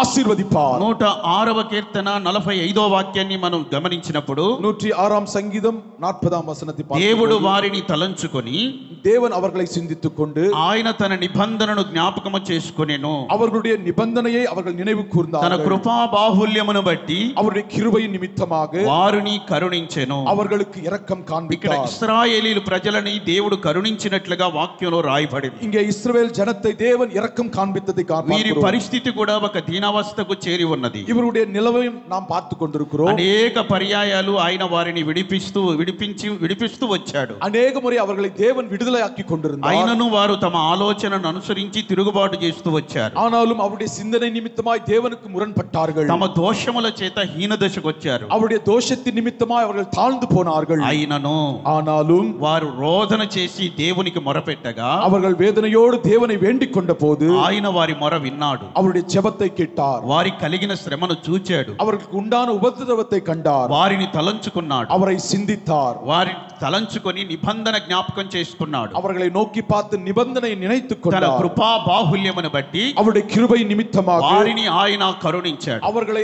அவருக்கு இரக்கம் காண்பித்தார். ఇశ్రాయేలు ప్రజల్ని అనేక మారులు దేవుడు విడిపిస్తూ వచ్చారు. இஸ்ரவேல் மக்களை அநேக முறை தேவன் விடுதலையாக்கினார். అయినా వారు తిరుగుబాటు చేస్తూ వచ్చారు. ஆனாலும் அவர்கள் முரப்பட்டார்கள். దేవుడు ఎన్నో మేళ్లు చేస్తూ వస్తున్నాడు. தேவன் அநேக அற்புதத்தை செய்தார். అయినా తిరుగుబాటు చేస్తూ వస్తున్నాడు. ஆனாலும் முரண்பட்டார்கள். అయితే దేవుడు మరలా వారు రోధించగా వారిని జ్ఞాపకం చేసుకున్నాడు. மீண்டுமாய் அவர்கள் விண்ணப்பம் செய்தபோது தேவன் நினைவு తన கூர்ந்தார். కృపా బాహుల్యమును బట్టి వారిని కరుణించాడు. ఆయన தன்னுடைய மகா கிருபையினாலே அவர்களுக்கு இரக்கம் ఇశ్రాయేలు காண்பித்தார். ప్రజల మీద దేవుడు కరుణ చూపాడు. இஸ்ரவேல் ஜனத்தின் மீது தேவன் இரக்கத்தை ఆయన காண்பித்தார். కరుణతోనే వారికి విడుదల ఇచ్చాడు. அவருடைய இரக்கத்தினாலே அவர்களுக்கு விடுதலை உண்டானது. కరుణతోనే వారిని విడిపించి తీసుకుని వచ్చాడు. ఆయన இரக்கத்தினாலே விடுதலையாக்கி அவர்களை அழைத்து வந்தார். కనుక ఈ రాత్రిని దశను మార్చగలిగిన దేవుడు మన మధ్యలో ఉన్నాడు. ஆகவே உன்னுடைய நிலைமையை மாற்றக்கூடிய தேவன் நம் மத்தியிலே వారి இருக்கிறார். హీన దశలో నుంచి దేవుడు వారికి విడుదల ఇచ్చాడు. அவருடைய தாழ்மை குணத்திலிருந்து தேவன் அவர்களுக்கு உயர்வை వారి தந்தார். హీన దశలో నుంచి ప్రభు పైకి లేవనెత్తాడు. தாழ்மையிலிருந்து அவர்களை உயர்வுக்கு தேவன் உயர்த்தினார். వారి కృంగిన స్థితిలో నుంచి పైకి లేవనెత్తాడు. தாழ்மையிலிருந்து அவர்களை உயர்த்தினார். ఇదంతా ఆయన కరుణ మాత్రమే. இது எல்லாம் அவருடைய இரக்கத்தினால் ఈ రాత్రి மாத்திரம்தான். ప్రభు నిన్ను జ్ఞాపకం இந்த చేసుకొనబోతున్నాడు. ராத்திரி வேளை தேவன் உன்னை நினைவு கூர்ந்தார். దేవుడు నిన్ను కరుణించబోతున్నాడు. தேவன் உனக்கு இரக்கத்தை ఆయన காண்பிக்கிறார். కరుణ నీ మీదికి దిగి రాబోతుంది. அவருடைய இரக்கம் உன் மீது இறங்குவதாக. ఈ హీన దశ మారబోతుంది. உன்னுடைய தாழ்மையின் జీవితం మారుவதாக. దుర్దశ మారబోతుంది. உன்னுடைய எல்லா நிலைமை மாறுவதாக. కృంగిన స్థితిలో నుంచి ప్రభు పైకి లేవనెత్తబోతున్నాడు. குன்றி போற நிலைமையிலிருந்து தேவன் உயர்த்துவாராக. ఈ బలహీనతలో దేవుని శక్తి నీ నీకు ఆవరించబోతున్నది. பலவீனத்திலே தேவன் பலனுடைய நிரப்புவதாக. నీవు బలాభివృద్ధి చెందబోతున్నావు. அந்த பலத்தினால நிரப்பப்படுவாயாக. దేవుడు కరుణించాడు నిన్ను. தேவனுடைய இரக்கம் பெற்றாய். ఆయన కరుణ నీ మీదకి దిగి వచ్చి ఉన్నది. அவருடைய இரக்கத்தை பெற்றுக்கொண்டாய். సుంకరిని కరుణించిన దేవాతి దేవుడు,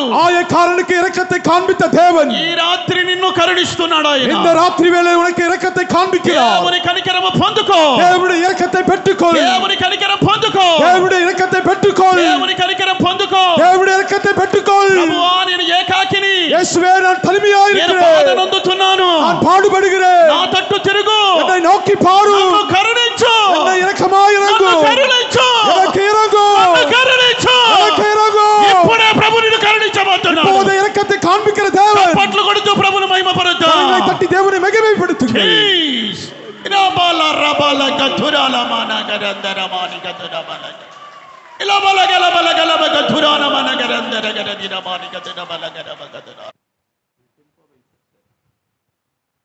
మరొక వాక్యంను మనం చదువుకున్న అందులోనే లూకా సువార్త 18వ అధ్యాయము லூக்கா எழுதின சுவிசேஷம் 18ஆம் அதிகாரம் 13వ వాక్యములో 13ஆம் வசனத்திலே ఆయన ఆకాశం వైపు కన్నులెత్తుటకు ధైర్యం చాలలేదు. அவன் வானத்தை அந்நோக்கி பார்க்க தைரியம் இல்லாமல் இருந்தான். ఇక్కడ సుంకరి ఆకాశం వైపు కన్నులెత్తాడు. அவன் வானத்தை அன்னார்ந்து பார்த்தான்.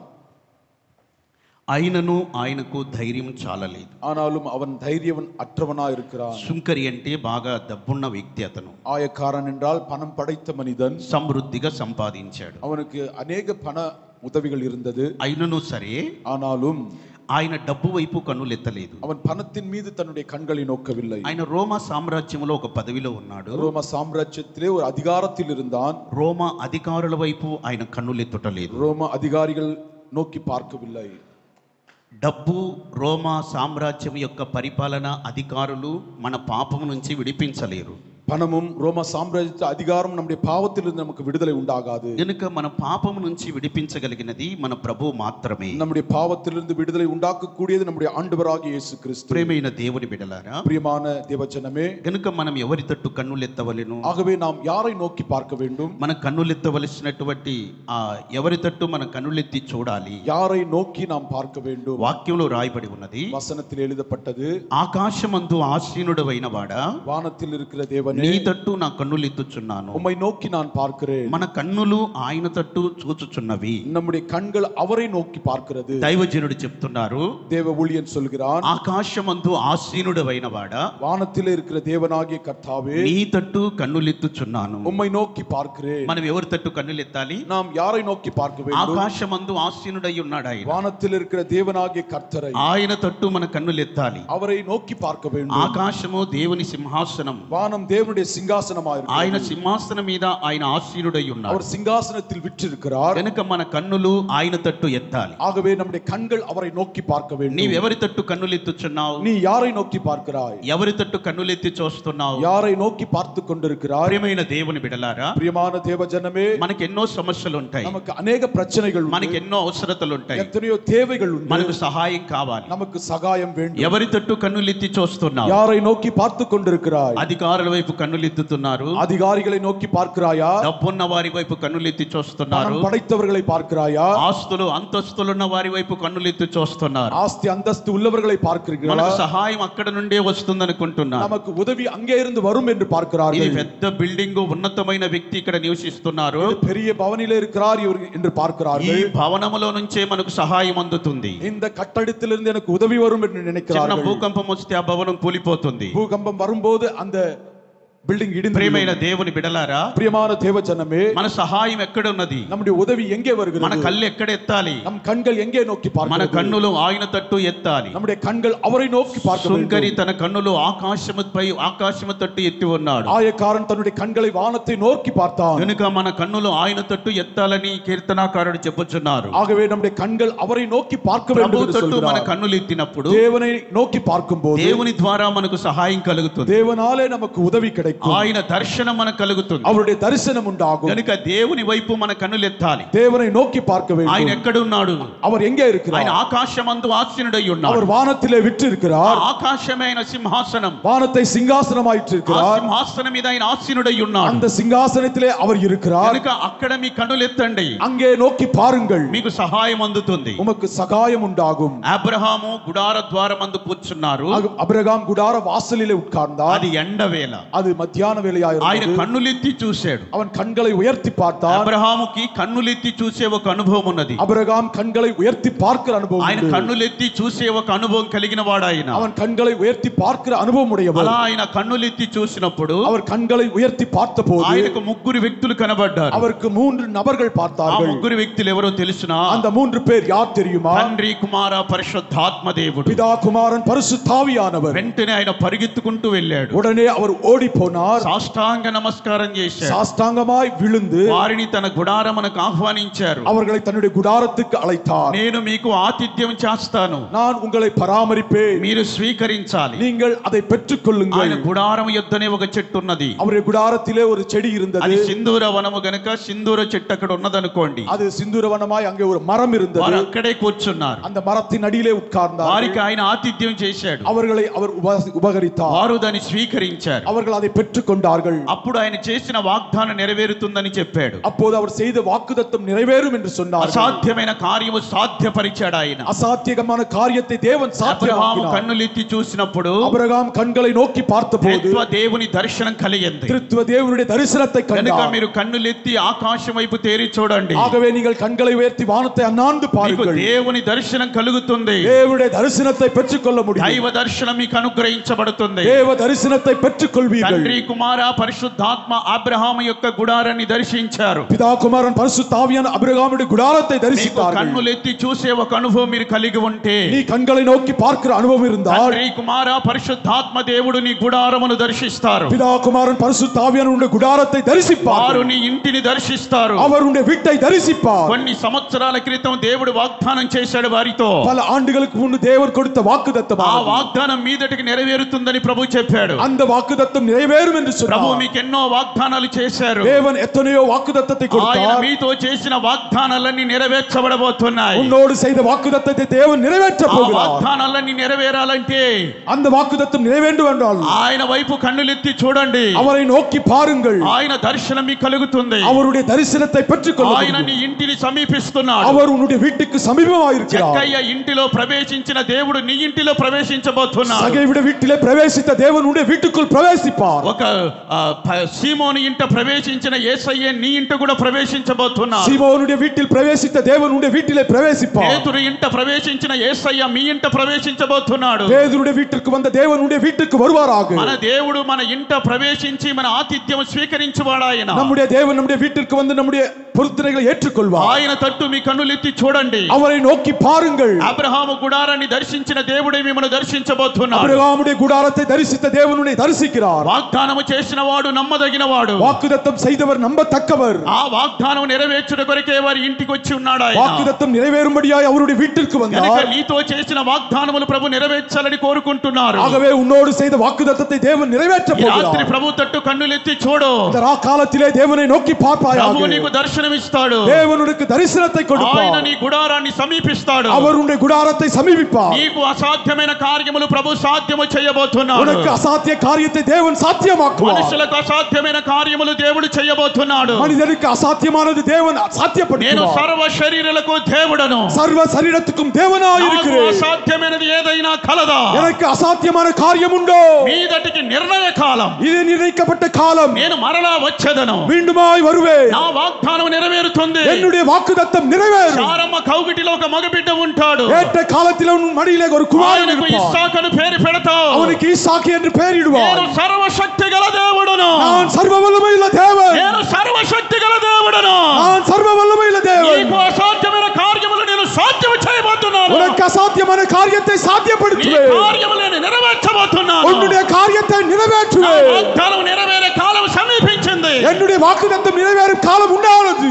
ఆయన కరుణ చూపాడు. அவர் இரக்கத்தை காண்பித்தார். ఆకాశం వైపు కన్నులెత్తాడు. வானத்தை అన్నాந்து பார்த்தார். దేవుడు కరుణ చూపాడు. దేవుడి కరుణை கொண்டார். అసాధ్యమైన కార్యము సాధ్యపరుస్తానని చెప్పాడు. అసాధ్య కార్యத்தை సాధ్యపడితినాர். అలాగే ప్రభు చేశాడు. அப்படியே செய்தார். యేసు ప్రభు ఈ భూమి మీద సంచరించేటప్పుడు, యేసు இந்த உலகத்திலே சஞ்சரித்த போது ఆయన కూడా అనేక మారులు కన్నులెత్తి ఆకాశం వైపు చూశాడు. அவரும் அநேக முறை வானத்தை அண்ணாந்து பார்த்தார். తండ్రి వైపు కన్నులెత్తి చూశాడు. ఆయన பிதாவை நோக்கி பார்த்தார்.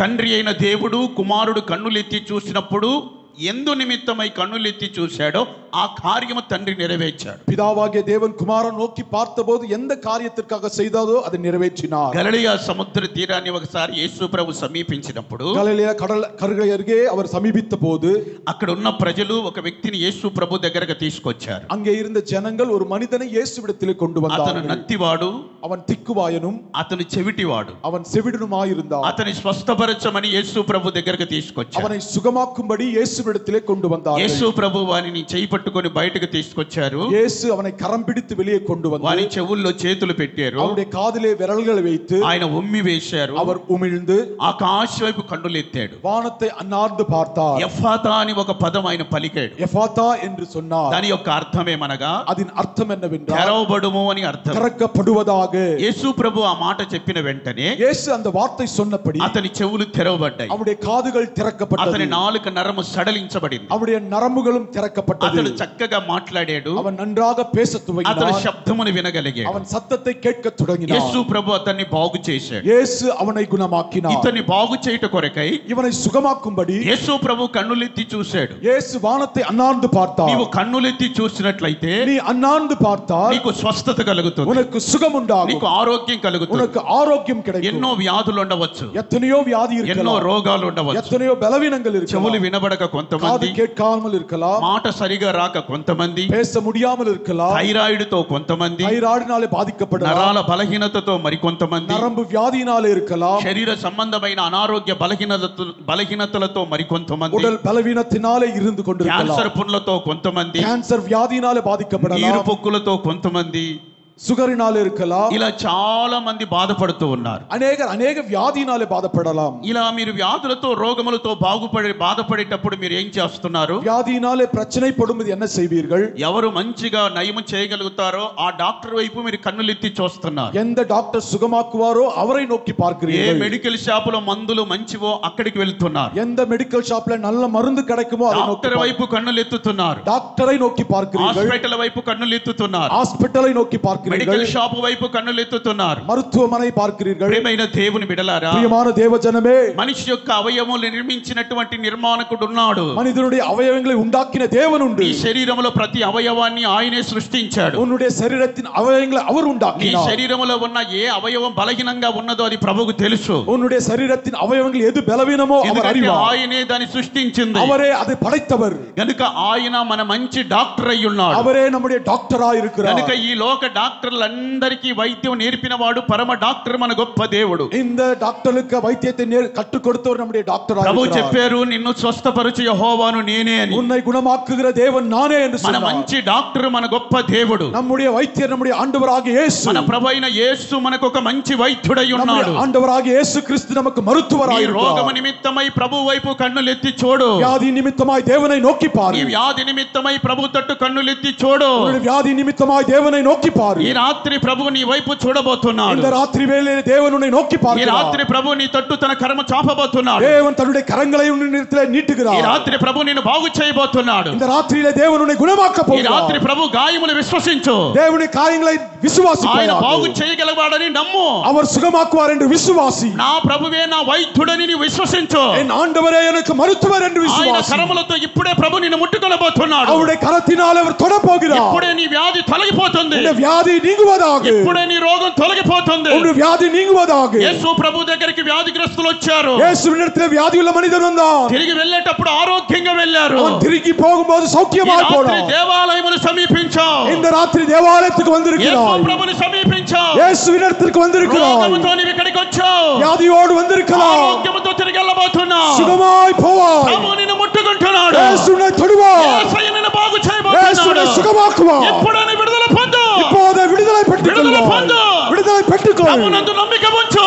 యేసు మీద విశ్వాసం ఉంచు. యేసు నిన్ను బాగు చేయబోతున్నాడు. యేసుని గుణమాకువ. ప్రభు నీకు ఆరోగ్యం ఇవ్వబోతున్నాడు. యేసునికి సౌఖ్యత ఉండాకువ. ఎంతటి ఘోరమైన వ్యాధి అయినా సరే ఎప్పేర్పట్ట వ్యాధి ఆயிருந்தாலும் ప్రభు దాన్ని తొలగించబోతున్నాడు. యేసు విడుదలాకువ. నీ గుండెని ప్రభు ముట్టబోతున్నాడు. నీ హృదయத்தை தேவன் నీ தொடுவா. కిడ్నీని ప్రభు ముట్టబోతున్నాడు. కిడ్నీயை தேவன் தொடுவா. నీ ఊపిరితిత్తులు ప్రభు ముట్టబోతున్నాడు. உன்னுடைய காயங்களை இயேசு నీ தொடுவா. కడుపులో ఉన్న ఆంత్రములు ప్రభు ముట్టబోతున్నాడు. வயிற்றின் பிரச்சனை இயேசு விடுதலை. తొలగిపోతున్నాయి వ్యాధులు. விடுதலை உண்டாவது. విడుదల పొందుకో. விடுதலை பெற்றுக்கோ. విడుదల పొందుకో. விடுதலை பெற்றுக்கோ.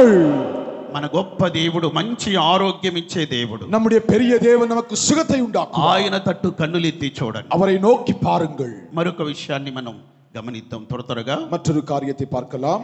18వ అధ్యాయం 13వ వాక్యములో லூக்கா 18ஆம் அதிகாரம் 13ஆம் வசனத்திலே సుంకరి రొమ్ము కొట్టుకొనుచు కనబడ్డాడు. அவன் மார்படித்துக் கொண்டிருந்தான். ఆయన గుండెలు బాదుకుంటూ ఉన్నాడు. அவன் நெஞ்சிலே அடித்துக் கொண்டான். నేను పాపిని అని గుండెలు బాదుకుంటున్నా. நான் பாவியாகிய மனிதன் என்று தன்னுடைய மார்பிலே அடித்துக் கொண்டான். ప్రియమైన దేవుని బిడ్డలారా, பிரியமான தேவ ஜனமே, దేవుని సన్నిధిలో మనము தேவனுடைய சமூகத்திலே நாம் గుండెలు బాదుకుంటూ ప్రభుకు అప్పగించుకొని ప్రార్థన చెయ్యాలి. நம்முடைய மார்பிலே அடித்துக் கொண்டு ஜெபிக்க வேண்டும். ఇక్కడ సుంకరి అదే చేస్తున్నాడు. இங்கே அவன் அதைதான் செய்து கொண்டிருக்கிறான். ఆయన గుండెలు బాదుకుంటూ, அவன் தன்னுடைய இருதயத்தை அடித்துக் கொண்டு, రొమ్ము కొట్టుకుంటూ தன் மார்பிலே அடித்துக் கொண்டு ప్రభు సన్నిధిలో ప్రార్థన చేస్తున్నాడు. தேவ சமூகத்திலே ஜெபித்துக் கொண்டான். సుంకరి మాత్రమే కాదు, ஆயக்காரன் மாத்திரமல்ல, రేపటి రోజున సకల గోత్రముల వారు రొమ్ము కొట్టుకొనబోతున్నారు. நாளைய நாட்களே எல்லா கோத்திரத்தாரும் தங்களுடைய நெஞ்சிலே அடித்துக் கொள்வார்கள். మత్తయి సువార్త 24వ అధ్యాయము மத்தேயு எழுதின சுவிசேஷம் 24ஆம் அதிகாரம் 30వ వాక్యములో ఈ విధంగా రాయబడి ఉన్నది.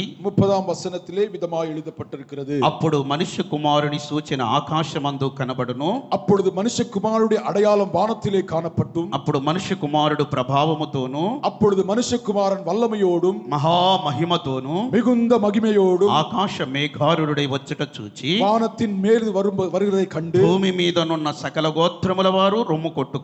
பூமியில் உள்ள சகல கோத்திரத்தாரும் கண்டு புலம்புவார்கள். మనుష్య కుమారుడు త్వరగా రాబోతున్నాడు. மனித குமாரன் சீக்கிரமாய் வரப்போகிறார். మహామహిమతో రాబోతున్నాడు. மகா மகிமையோடு வரப்போகிறார். ఆయన ప్రభావముతో రాబోతున్నాడు. அவர் தம்முடைய மகிமையிலே வெளிப்பட போகிறார். ఆకాశ మేఘారుడై రాబోతున్నాడు. அவர் వానத்தின் మేఘத்தின் మధ్యలో வரப்போகிறார். సకల జనులు సకల గోత్రముల వారు రొమ్ము కొట్టుకొనబోతున్నారు. சகல கோத்திரத்தாரும் தங்களுடைய நெஞ்சிலே அடித்துக் கொள்வார்கள். మనుష్య కుమారుని రాకడ సమీపించి ఉన్నది. மனித குமாரனுடைய வருகை சமீபமாயிருக்கிறது. రాకడ సూచనలు కనబడుతున్నాయి. வருகையின் அடையாளங்கள் நடைபெறுகிறது. ఎన్నో విషయములు ప్రభు చెప్పారు. எத்தனையோ காரியத்தை இயேசு சொன்னார். 5వ వాక్యములో ఆయన చెప్తున్నారు. 5ஆம் வசனத்திலே சொல்லப்படுகிறது, నా పేరిట వచ్చి నేనే క్రీస్తునని చెప్పి என் நாமத்தினாலே வந்து நானே கிறிஸ்து என்று சொல்வார்கள். పలువురిని మోసపరిచెదరు. அநேகரை மோசம் మీరు போக்குவார்கள். యుద్ధముల గూర్చి యుద్ధ సమాచారాల గూర్చి వినబోదురు. யுத்தத்தை குறித்தும் யுத்த சமாச்சாரங்களை கேட்பீர்கள். మీరు కలవరపడకుండా చూచుకొనుడి. நீங்கள் கலங்காமல் இருங்கள். ఇవి జరగవలసి ఉన్నది. இதையெல்லாம் நடைபெறும். జనం మీదికి జనమును, ஜனத்தின் மீது ஜனமும், రాజ్యం మీదికి రాజ్యమును లేచును.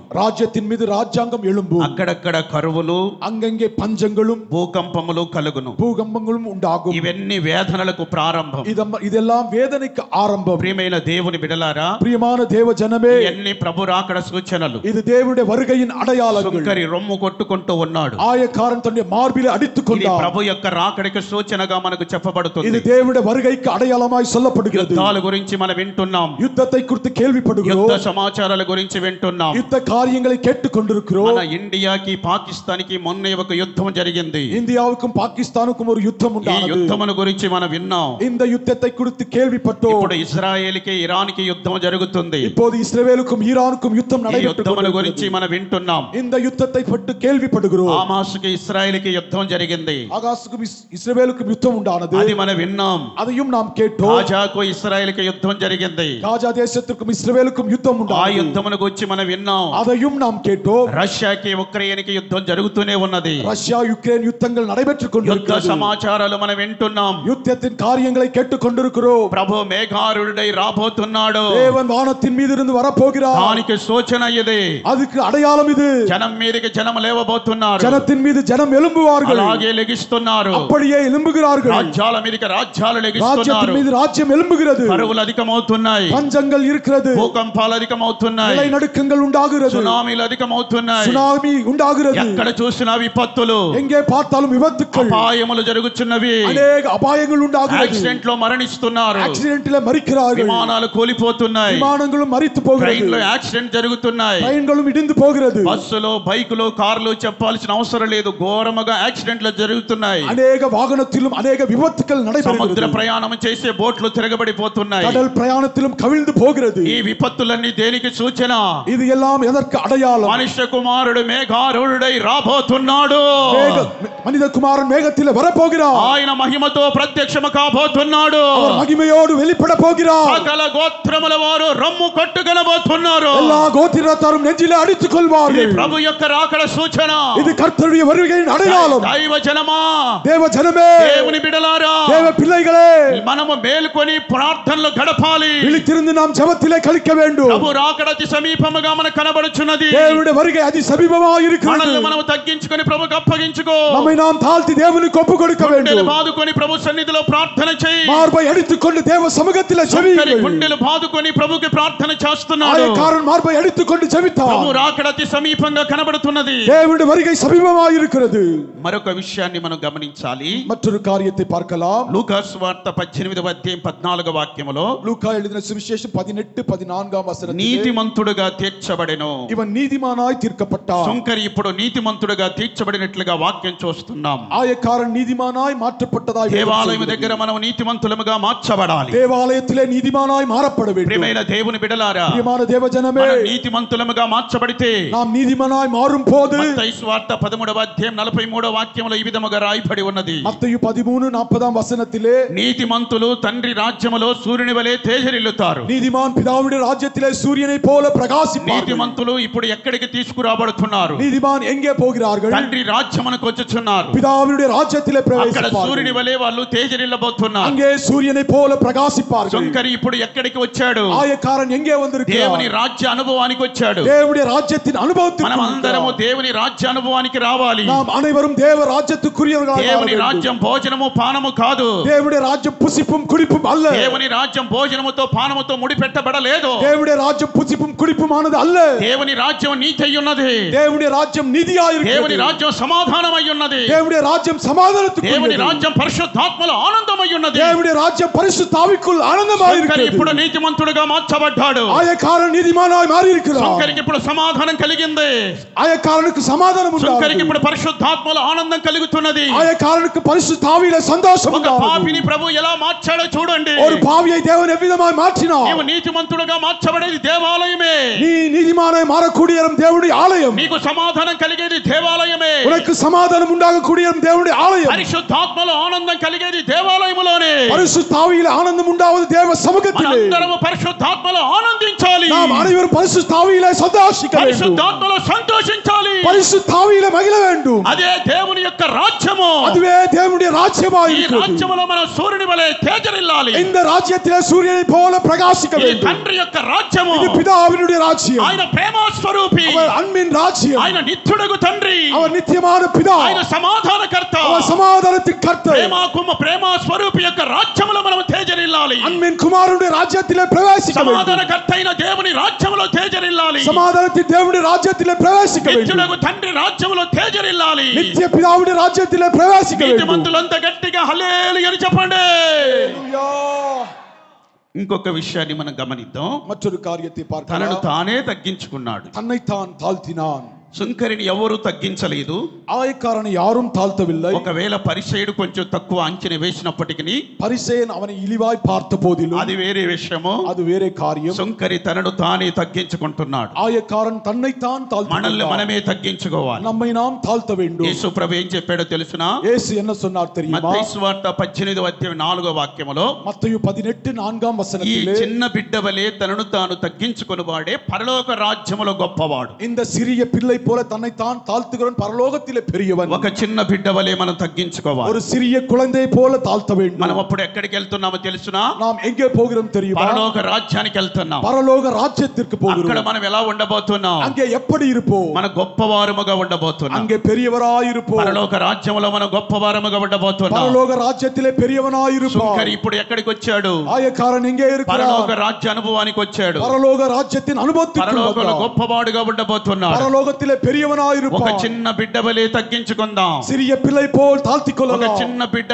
ఏ విధముగా తగ్గించుకుంటాడో ஒரு சிறிய குழந்தை எவ்விதமாய் మనం தாழ்த்துவாரோ కూడా అలా తగ్గించుకోవాలి. அது போல நம்மை தாழ்த்த చిన్న வேண்டும். బిడ్డ స్వభావం మనకు కలగాలి. சிறிய சுபாவத்தை உடையவர்களாய் మనం இருக்க మార్పు வேண்டும். చెందాలి. நாம் மாற வேண்டும். మనలో ఒక మార్పు కలగాలి. நமக்குள் ஒரு மாற்றம் உண்டாக నీవు வேண்டும். ఎంతో పెద్దవాడి అయి ఉండొచ్చును. எப்பேற்பட்டவனாய் இருந்தாலும் నీకు ఎంతో సీనియారిటీ ఉండవచ్చును. உனக்கு உயர்ந்த பதவிகள் నీకు இருக்கலாம். ఎన్నో అనుభవాలు ఉండొచ్చు. அதிக అனுభవం பெற்றிருக்கலாம். చిన్న బిడ్డ వలె నువ్వు మార్పు చెందాలి. சிறிய பிள்ளை போல் நீ மாற வேண்டும். చిన్న బిడ్డ వలె నువ్వు తగ్గించుకోవాలి. சிறிய குழந்தை போல தாழ்த்த வேண்டும். అప్పుడే నువ్వు పరలోకంలో కనబడతావు. அப்போது பரலோகத்திலே காணப்படுவாய். పరలోకంలో నువ్వు ఎలా కనబడబోతున్నావు? பரலோகத்திலே విధமாய் ఒక இருப்பாய். గొప్ప వ్యక్తిగా నువ్వు కనబడబోతున్నావు. பெரிய மனிதனாய் இருப்பாய். ఇక్కడ నీవు అల్పమైన వ్యక్తివే. இங்கே சொற்பமாய் காணப்படலாம். ఇక్కడ తృణీకరించబడిన వ్యక్తివే. இங்கே உன்னை எல்லாரும் விருகரிக்கலாம். ఇక్కడ ఎన్నిక లేని వ్యక్తివే. எண்ணப்படாதவனாய் இருக்கலாம். ఇక్కడ మరోబడిన స్థితిలో ఉంటున్నావు. இங்கே நீ நாட்டப்பட்ட அனுபவத்திலே నిన్ను இருக்கிறாய். నీవు తగ్గించుకో. உன்னை நீ தாழ்த்து. పరలోకానికి మనం వెళ్ళబోతున్నాం. பரலோகத்திற்கு போக போகிறோம். అక్కడ నీవు అల్పమైన వ్యక్తి కాదు. அங்கே சொற்பமானவன் அல்ல. అక్కడ నువ్వు తృణీకరించబడిన వ్యక్తి కాదు. அங்கே నిరాகరించబట్టవன் அல்ல. అక్కడ నువ్వు గొప్పవాడిగా ఉండబోతున్నావు. அங்கே பெரியவனாய் இருப்பாய். అక్కడ నువ్వు గొప్పవాడిగా ఉండబోతున్నావు. அங்கே பெரியவனாய் இருப்பாய். అక్కడ నువ్వు గొప్పవాడిగా ఉండబోతున్నావు. அங்கே நீ பெரியவனாய் இருப்பாய். తగ్గింపులో ఇంత గొప్ప ఆశీర్వాదం ఉన్నదా? தாழ்மையிலே பேர்பட்ட ஆசீர்வாதம் உண்டா? తగ్గింపుకు ఇంత గొప్ప శక్తి ఉన్నదా? தாழ்மைக்கு பேர்பட்ட ஆசீர்வாதம் உண்டா? అవును, అంత గొప్ప శక్తి ఉన్నది. ஆம், அப்பேற்பட்ட உயர்வு உண்டு. ప్రియమైన దేవుని బిడ్డలారా, பிரியமான தேவ ஜனமே, 18వ అధ్యాయం లూకాసు వార్త 14వ వాక్యములో லூக்கா 18:14 வசனத்திலே తగ్గించుకున్నవాడు హెచ్చింపబడును. தாழ்த்தப்படுகிறவன் உயர்த்தப்படுவான். ఇక్కడ ఇంకే- సుంకరి హెచ్చించబడుతున్నాడు. இங்கே ஆயக்காரன் உயர்த்தப்படுகிறான். గనుక మన గొప్ప దేవుడు మనల్ని హెచ్చించబోతున్నాడు. ஆகவே நம்முடைய பெரிய ஆண்டவர் நம்மை உயர்த்துவார். హెబ్రీ పత్రిక 1వ అధ్యాయము 9వ వాక్యములో ఈ విధముగా రాయబడి ఉన్నది. எபிரேயர் 1ஆம் அதிகாரம் 9ஆம் வசனத்திலே నీవు నీతిని ప్రేమించితివి, நீ நீதியை நேசித்து దుర్నీతిని ద్వేషించితివి. துர்காரியத்தை అందుచేత அதனாலே దేవుడు, தேவன் నీ దేవుడు உன் தேவன் నీ తోటి వారి కంటే உன்னோடு இருப்பவரை காட்டிலும் నిన్ను హెచ్చించునట్లుగా உன்னை உயர்த்துவதாக ఆనంద తైలముతో నిన్ను అభిషేకించెను. ஆனந்த தைலத்தினாலே உன்னை அபிஷேகிப்பார். దేవుడు నీ దేవుడే. தேவன் உன் தேவன் నీ తోటి వారందరికంటే నిన్ను హెచ్చించబోతున్నాడు. உன் சமகாலத்தில் இருப்பவர்களை అలా నీవు காட்டிலும் హెచ్చించబడేటట్లుగా அப்படி உயர்த்தும்படியாக ఆనంద తైలముతో ప్రభు నిన్ను అభిషేకించాడు. ஆனந்த தைலத்தினாலே அபிஷேகித்தார். కనుక ఇప్పుడు సుంకరి దేనికి పాత్రుడవుతున్నాడు? ஆகவே ஆயக்காரன் எதற்கு பாத்திரவான்? ఆనంద తైలానికి పాత్రుడిగా మార్చబడుతున్నాడు. ஆனந்த தைலத்திற்கு பாத்திரவானாய் இருக்கிறான். దేవాలయమే నీకు ఆనంద తైలం ఇవ్వబోతున్నది. தேவாலயமே ஆனந்த தைலத்தை యేసయ్యే கொடுக்கக்கூடியது. నీకు ఆనంద తైలం ఇవ్వబోతున్నాడు. இயேசுவே ஆனந்த தைலத்தை నీ கொடுப்பார். తోటి వారి కంటే కూడా ప్రభు నిన్ను హెచ్చించబోతున్నాడు. உன்னோடு இருப்பவனை காட்டிலும் உன்னை నీ உயர்த்துவார். బంధు జనాంగం కంటే కూడా ప్రభు నిన్ను உன்னை హెచ్చించబోతున్నాడు. உறவினரை காட்டிலும் உன்னை నీ உயர்த்துவார். స్నేహితుల కంటే సమకాలికుల కంటే ప్రభు నిన్ను హెచ్చించబోతున్నాడు. உன்னுடைய நண்பனை காட்டிலும் தேவன் உன்னை உயர்த்துவார். నీవే ఉన్నతమైన స్థానములో ఉండబోతున్నావు. நீயே உயர்ந்த இடத்திலே இருப்பாய். ఐగుప్తులో యోసేపును హెచ్చించిన దేవుడు எகிப்திலே யோசேப்புவை உயர்த்தின తన தேவன் సహోదరుల కంటే కూడా గొప్పగా హెచ్చించాడు. தன்னுடைய சகோதரனை காட்டிலும் உயர்த்தின தேவன். ఐగుప్తులో ఉన్న శకునగాండ్ర కంటే మంత్రజ్ఞుల కంటే గొప్పగా హెచ్చించాడు. எகிப்திலே இருந்த மந்திரவாதிகளை காட்டிலும் அவனை உயர்த்தினார். బబులోను దేశములో దానియేలును హెచ్చించిన దేవుడు. பாபிலோன் தேசத்திலே தானியேலை உயர்த்தின தேவன். బబులోను జ్ఞానుల కంటే కూడా ఆయన హెచ్చించబడ్డాడు. பாபிலோன் ஞானிகளை காட்டிலும் அவரை உயர்த்தினார். తత్వజ్ఞానుల కంటే హెచ్చించబడ్డాడు. எல்லா ஞானிகளை காட்டிலும் அவரை உயர்த்தினார். మాంత్రిక విద్యలు తెలిసిన వారి కంటే హెచ్చించబడ్డాడు. மந்திரவாதிகளை காட்டிலும் அவரை உயர்த்தினார். దేవుడు ఆనంద తైలముతో అభిషేకించెను. ஆனந்த தைலத்தினாலே தேவன் దేవుని அபிஷேகித்தார். ఆత్మ కలిగిన వ్యక్తులు వారు. தேவனுடைய ஆவியை பெற்றுக்கொண்ட మనమంతా ஜனங்கள் ఆనంద తైలముతో నింపబడాలి. நாம் అனைவரும் ఆనంద తైలத்தினாலே దేవుడు నిన్ను நிரப்பப்பட வேண்டும். హెచ్చించబోతున్నాడు. தேவன் நம்மை உயர்த்த నీ போகிறார். సహోదరుల కంటే నువ్వు హెచ్చించబడబోతున్నావు. தேவன் உன்னை உயர்த்த నీ போகிறார். ఉద్యోగములో హెచ్చించబడబోతున్నావు. உன்னுடைய வேலையிலே தேவன் నీ உயர்த்துவார். వ్యాపారములో హెచ్చించబడబోతున్నావు. வியாபாரத்திலே தேவன் నీ உயர்த்துவார். చేతి పనిలో హెచ్చించబడబోతున్నావు. உன்னுடைய கையின் பிரயாசத்திலே నీ தேவன் உயர்த்துவார். దేవుడే నిన్ను హెచ్చించబోతున్నాడు. உன் தேவனே உன்னை உயர்த்துவார். మన గొప్ప దేవుడు మనల్ని హెచ్చించే దేవుడు. நம்முடைய பெரிய தேவன் நம்மை உயர்த்துவாராக. లూకాసు వార్త 18:14లో మరొక విషయం మనం గమనించాలి. லூக்கா 18:14 வசனத்திலே సుంకరి తన ఇంటికి వెళ్ళెను. ஆயக்காரன் தன்னுடைய வீட்டிற்கு సుంకరి போனான். తన ఇంటికి వెళ్ళినట్టుగానే ஆயக்காரன் தன்னுடைய வீட்டிற்கு போனது మీరందరూ కూడా ఇప్పుడు మీ ఇంటికి వెళ్ళబోతున్నారు. நீங்கள் எல்லோரும் உங்களுடைய வீட்டிற்கு போவீர்கள். సుంకరి ఇంటికి వెళ్ళేటప్పుడు ఎలా వెళ్ళాడు? ஆயக்காரன் வீட்டுக்கு போகும்போது எப்படி போனான்? దేవాలయానికి వచ్చినప్పుడు ఎలా వచ్చాడు? ஆலயத்திற்கு வரும்போது எப்படி ఒక வந்தான்? పాపిగా వచ్చాడు. பாவியாக வந்தான். ఇంటికి వెళ్ళేటప్పుడు ఎలా వెళ్ళాడు? வீட்டிற்கு போகும்போது ఒక నీతిమంతుడిగా వెళ్ళాడు. அவன் நீதிமானாய் போனான். మీరందరూ ఇప్పుడు ఇంటికి వెళ్ళబోతున్నారు. நீங்கள் எல்லோரும் போவீர்கள். నీతిమంతులుగా వెళ్ళాలి. நீதிமான்களாய் போக வேண்டும். అయితే ప్రియమైన దేవుని బిడ్డలారా, பிரியமான தேவ ஜனமே, మీరు నేను వెళ్ళవలసిన ఇల్లు ఇది కాదు. நீங்களும் நானும் போக வேண்டிய இடம் இது அல்ல. మనందరికీ ఒక ఇల్లు ఉన్నది. நாம் அனைவருக்கும் ஒரு வீடு உண்டு. యేసు ప్రభు చెప్పాడు, இயேசு சொன்னார், నా తండ్రి ఇంట అనేక నివాసాలు ఉన్నాయి. என்னுடைய பிதாவின் வீட்டில் அநேக இடம் உண்டு. నేను మీ కొరకు స్థలం సిద్ధపరుస్తాను. நான் உங்களுக்காக அதை నేనున్న ஆயத்தப்படுத்துவேன். చోట మీరు ఉండులాగున మరలా వచ్చి మిమ్మల్ని తీసుకొని వెళ్తాను. நான் இருக்கும் இடத்திலே உங்களை இருக்கும்படியாக ప్రభు மீண்டும் வந்து మనల్ని கூட்டிப் போவேன். తీసుకొని వెళ్ళి చేర్చేదే మన ఇల్లు. தேவன் நம்மை கூட்டி போகிற இடமே அந்த வீடு. మన ప్రభు మనల్ని తీసుకొని వెళ్ళి చేర్చేదే మన ఇల్లు. நம்முடைய ஆண்டவர் நம்மை கொண்டு போகிறதே அந்த வீடாய் இருக்கிறது. ఇంటికి మనం వెళ్ళబోతున్నాం. அந்த வீட்டிற்கு நாம் போக ఆ போகிறோம். ఇంటిలో చేర్చడం కొరకే ప్రభు రాబోతున్నాడు. அந்த வீட்டிலே சேர்க்கும்படியாய் தேவன் வர ఆ போகிறார். ఇంటిలో చేర్చడం కొరకే ప్రభు రాబోతున్నాడు. அந்த வீட்டிலே சேர்க்கும்படியாய் தேவன் வெளிப்பட మనల్ని போகிறார். తీసుకొని వెళ్ళుట కొరకే ప్రభు రాబోతున్నాడు. நம்மை கொண்டு போகும்படியாய் தேவன் வருகிறார். మొదటిగా పాపల కొరకు వచ్చాడు ఆయన. முதலாவது பாவிகளுக்காக வந்தார். ఇప్పుడు పాపల కొరకు రాబోటలేదు. இப்போது பாவிக்காக அல்ல, నీతిమంతుల కొరకు రాబోతున్నాడు. நீதிமானுக்காய் வெளிப்பட మనం போகிறார். ఆయన ఇల్లు చేరబోతున్నాం. நாம் அவருடைய வீட்டை சேர అది போகிறோம். మన ఇల్లు అయి ఉన్నది. அது நம்முடைய வீடாய் అది இருக்கிறது. యేసయ్య సిద్ధపరిచాడు. அது இயேசு ఆ ஆயத்தமாக்கியது. ఇంటి మీద మనకే హక్కు ఉన్నది. அந்த வீட்டுக்கு உரிமை உள்ளது. ఎందుకొరకు? அதற்காக ఆయన రక్తముతో కడగబడ్డాం. அவருடைய ரத்தத்தினால் ఆయన கழுவப்பட்டோம். రక్త మాంసాలలో పాలిభాగస్తులమై ఉన్నాం. அவருடைய ரத்த மாம்சத்திலே பங்கு கொண்டோம். ఆయన ఉపదేశములో కట్టబడి ఉన్నాం. உபதேசத்திலே ఆయన கட்டப்பட்டோம். రాకడ కొరకు కనిపెట్టుకొని ఉన్నాం. வருகைக்காய் ஆயத்தமாய் இருக்கிறோம். గొప్ప నిరీక్షణ మనం కలిగి ఉన్నాం. ஒரு எதிர்பார்ப்போடு கூட యేసయ్య இருக்கிறோம். ఇల్లే మన ఇల్లు. இயேசுவோட வீடே என்னுடைய வீடு. ప్రభు మనల్ని ఆ ఇంటిలో చేర్చబోతున్నాడు. தேவன் அந்த வீட்டிலே நம்மை சேர்ப்பாராக. నేను ఎక్కడ ఉందునో నన్ను సేవించు వారు అక్కడ ఉందురని ప్రభు చెప్పాడు. நான் எங்கே இருப்பேனோ என்னை சேவிப்போம் యేసుతో அங்கே உண்டு. మనం ఉండబోతున్నాం. இயேசுతో இருப்போம். యేసయ్యతో మనం ఉండబోతున్నాం. இயேசுவோடு இருப்போம். ఎంతమందికి సంతోషం? எத்தனை பேருக்கு சந்தோஷம்? ఎంతమందికి సంతోషం? எத்தனை பேருக்கு నేను சந்தோஷம்? ప్రభుతో ఉండబోతున్నానని వాళ్ళు గట్టిగా లేలి అని చెప్పండి. ஹல்லேலூயா. ప్రభు మిమ్మల్ని ఆశీర్వదించును గాక. தேவன் உங்களை ஆசீர்வதிப்பாராக. అందరూ అలాగే లేచి నిలబడి చిన్న ప్రార్థన చేసుకుందాం. எல்லோரும் எழுந்து நின்று கண்களை மூடலாம். త్వరగా లేచి చిన్న ప్రార్థన చేసుకుని ప్రభుకు అప్పగించుకుందాం. எல்லோரும் கண்களை மூடி தேவனுக்கு நம்மை ஒப்பு கொடுக்கலாம். ఈ రాత్రి ప్రభు సుంకరిని మన ముందుంచి అనేక విషయాలు మాట్లాడుతూ వచ్చాడు. இந்த ராத்திரி வேளையிலே ஆயக்காரன் நம் முன்பு நிறுத்தினார். సుంకరి జీవితంలో దేవుడు గొప్ప కార్యమే జరిగించాడు. ஆயக்காரருடைய குடும்பத்திலே பெரிய காரியத்தை செய்தார். ఎవరు తృణీకరించబడవలసిన అవసరత లేదు.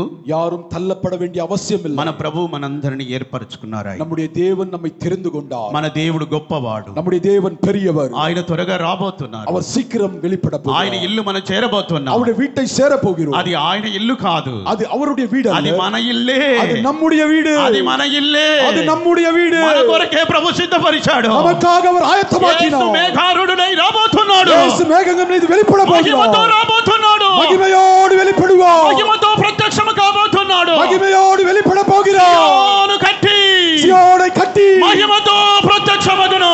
மகிமையோடு வெளிப்படுவார். సియోను కట్టి சியோனை கட்டி మహిమతో ప్రత్యక్షమగును. மகிமையோடு தேவன் வெளிப்படுவார். సియోను కట్టి சியோனை கட்டி మహిమతో ప్రత్యక్షమగును. மகிமையோடு வெளிப்படுவார்.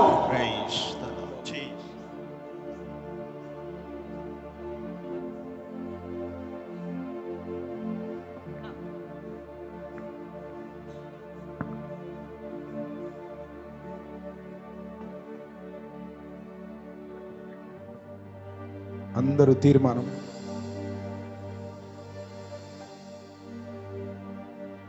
తీర్మానంతో ప్రార్థన చేసుకుందాం.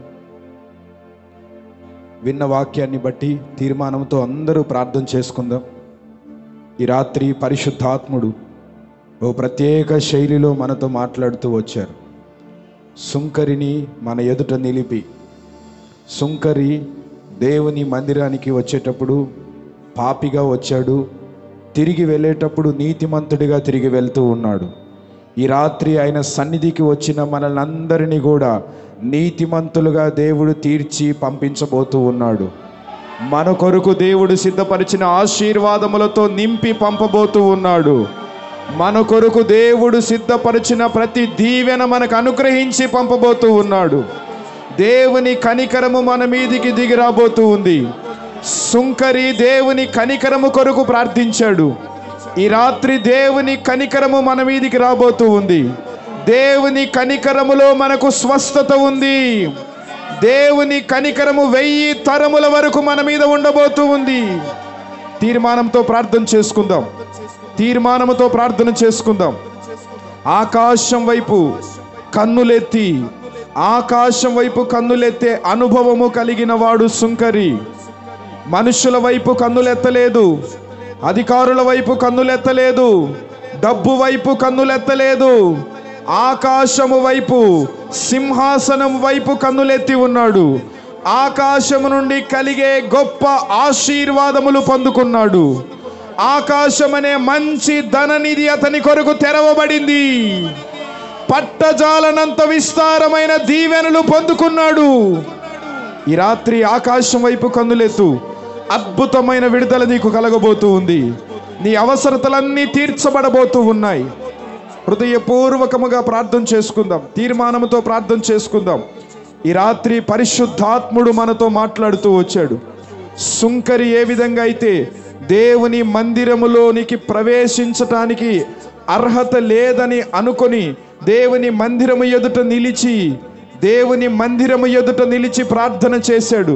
అతని ప్రార్థన దేవుడు అంగీకరించాడు. ఈ రాత్రి మీ ప్రార్థన దేవుడు అంగీకరించబోతూ ఉన్నాడు. మీ ప్రార్థన దేవుడు అంగీకరించబోతూ ఉన్నాడు. నీవు నిలిచి ఉండి చేస్తున్న ఈ ప్రార్థన దేవుడు ఆలకించబోతూ ఉన్నాడు. నిన్ను ఒక పరిపూర్ణమైన ఆనంద తైలముతో అభిషేకించబోతూ ఉన్నాడు. ఆనంద తైలము నీ మీద కుమ్మరించబడబోతూ ఉంది. పరము నుండి పోయబడుతున్న పరిమళ తైలము నీ తల మీద పోయబడుతూ ఉంది. రిబల శరబలందర బల తియరబర కరబ లబర శరియల రబర తియరల రబర కరబల శలబల కరతరబ. అభిషేకం దిగి వస్తూ ఉంది. ఒక్కొక్కరి మీదికి దిగి వస్తూ ఉంది. ఒక్కొక్కరి మీదికి దిగి వస్తూ ఉంది. నీ గుండెలో నిండుతూ ఉంది. నీ హృదయములో నింపబడుతూ ఉంది. అదిగో కన్నులెత్తి చూడు, పరిశుద్ధాత్ముడు నీ యొద్దకు వచ్చి ఉన్నాడు. కన్నులెత్తి చూడు, తండ్రి అయిన దేవుడు నీ యొద్దకు వచ్చి ఉన్నాడు. కన్నులెత్తి చూడు, కుమారుడైన యేసు నీ యొద్దకు వచ్చి ఉన్నాడు. రిబర శరబలందర బల తియరబర కరదర బల కరబ. హల్లెలూయా, హల్లెలూయా, హల్లెలూయా. రబల శరబలందర బల తియరబర కరదర బల కరబల. తనను తాను తగ్గించుకునే స్వభావము కలిగిన వాడు సుంకరి. తనను తాను తగ్గించుకున్నాడు. అందుకే దేవుడు అతనిని హెచ్చించి ఉన్నాడు. దేవుని చేత నీవు హెచ్చింపబడబోతూ ఉన్నావు. ఇది మొదలుకొని దేవుడు నిన్ను హెచ్చించబోతూ ఉన్నాడు. ఇది మొదలుకొని దేవుడు నిన్ను గొప్ప చేయబోతూ ఉన్నాడు. చిన్న బిడల వలె నిన్ను నీవు తగ్గించుకునే స్వభావమును ఈ రాత్రి దేవుని సన్నిధిలో పొందుకో. చిన్న బిడల వలె నన్ను నేను తగ్గించుకుంటాను ప్రభువా. చిన్న పిల్లల వలె తగ్గింపు స్వభావము కలిగి నేను ఉంటాను ప్రభువా. నీ పరలోక రాజ్యములో నేను గొప్పవాడనై ఉండునట్లుగా నన్ను ఆశీర్వదించండి ప్రభు అని తీర్మానముతో ప్రార్థన చేసుకోండి. తీర్మానముతో ప్రార్థన చేసుకోండి. దేవుడు అతని కొరకు సిద్ధపరిచిన ఇంటికి తిరిగి వెళ్ళాడు. మన కొరకు దేవుడు ఇంటిని సిద్ధపరిచి ఉన్నాడు. అక్కడికి మనము వెళ్ళవలసిన వారమై ఉన్నాం. తీర్మానంతో ప్రార్థన చేసుకుందాం. విన్న మాటలన్నిటినీ హృదయంలో చేర్చుకొని, వాక్యానికి అప్పగించుకొని, దేవుని కృపావాక్యానికి అప్పగించుకొని, పరిశుద్ధాత్మ దేవునికి అప్పగించుకొని ప్రార్థన చేసుకుందాం. మీ కొరకు ప్రార్థన చేయబోతూ ఉన్నాం. ప్రేమా స్వరూపి పరిశుద్ధుడైన దేవా, జీవాధిపతి, మీ ఉన్నతమైన శ్రేష్టమైన కృపను బట్టి, శ్రేష్టమైన ఉన్నతమైన మీ నామమును బట్టి మీకు స్తోత్రములు చెల్లిస్తూ ప్రార్థిస్తున్నాము ప్రభువా. మీ పాద సన్నిధికి, పరిశుద్ధ దేవాలయమునకు చేరి వచ్చిన మీ బిడ్డలందరినీ ఉద్దేశించి, మమ్మల్ని అందరినీ ఉద్దేశించి ఈ రాత్రి మీరు మాట్లాడిన ప్రతి మాట కొరకు స్తోత్రములు ప్రభువా. మీ దాసుని మీ సిలువ చాటును మరుగుపరిచి ఓ ప్రత్యేక శైలిలో మీరు మాట్లాడారు తండ్రి, మీకు స్తోత్రం. నైనా సుంకరి మీ మందిరమునకు, మీ సన్నిధికి వచ్చి దేవా, అతను ప్రార్థన చేసిన విధానమును, అతను మీ ద్వారా నీతిమంతునిగా మార్చబడిన విధానము, అతను మీ సన్నిధిలో గొప్ప చేయబడి హెచ్చింపబడిన విధానము, అతను తిరిగి ఇంటికి వెళ్ళిన విధానం అన్నిటినీ బహుతేటగా చక్కగా సూటిగా ప్రతి ఒక్కరికి మీరు వివరించారు తండ్రి. మీకు స్తోత్రములు నాయనా. నిశ్చయముగా ఈ రాత్రి మీ సన్నిధికి వచ్చిన బిడ్డలందరూ చేసిన ప్రార్థన, చేసిన తీర్మానము మీరు ఆలకించి, మీరు అంగీకరించి, ప్రతి తీర్మానమును మీరు స్థిరపరచి, నిశ్చయముగా మీరే ప్రతి ఒక్కరిని నీతిమంతులుగా తీర్చి, నీతిమంతులుగా స్థాపించి, మీరు ప్రత్యక్షము కాబోతూ ఉండగా మీ ఎదుట నిలిచే ధైర్యమును అనుగ్రహించి, మీ నిత్య రాజ్యములో ప్రతి ఒక్కరికి మీరే స్వాస్థ్యమును అనుగ్రహించబోతున్నందుకై మీకు స్తోత్రములు చెల్లిస్తూ ఉన్నాం తండ్రి. మీ సన్నిధిలో మేమందరము మీ వైపు కన్నులెత్తే అనుభవము కలిగిన వారమై, మేము పాపులమని గుర్తించి ప్రతి తప్పిదమును, ప్రతి పాపమును మీ ఎదుట మేము ఒప్పుకొనినప్పుడు మీ అమూల్యమైన రక్తము చేత మమ్మల్ని కడిగే దేవుడవై మీరున్నారు. అందుకు స్తోత్రములు తండ్రి. ఈ రాత్రి మీ సన్నిధికి వచ్చిన ప్రతి బిడ్డ పైన మీ రక్తమును ప్రోక్షించండి ప్రభువా. యేసు రక్త ప్రోక్షణలో ప్రతి పాపము కడిగి వేయబడును గాక. యేసు రక్త ప్రోక్షణలో ప్రతి దోషము కడిగి వేయబడును గాక. యేసు రక్త ప్రోక్షణలో ప్రతి నిందలు తొలగిపోవును గాక.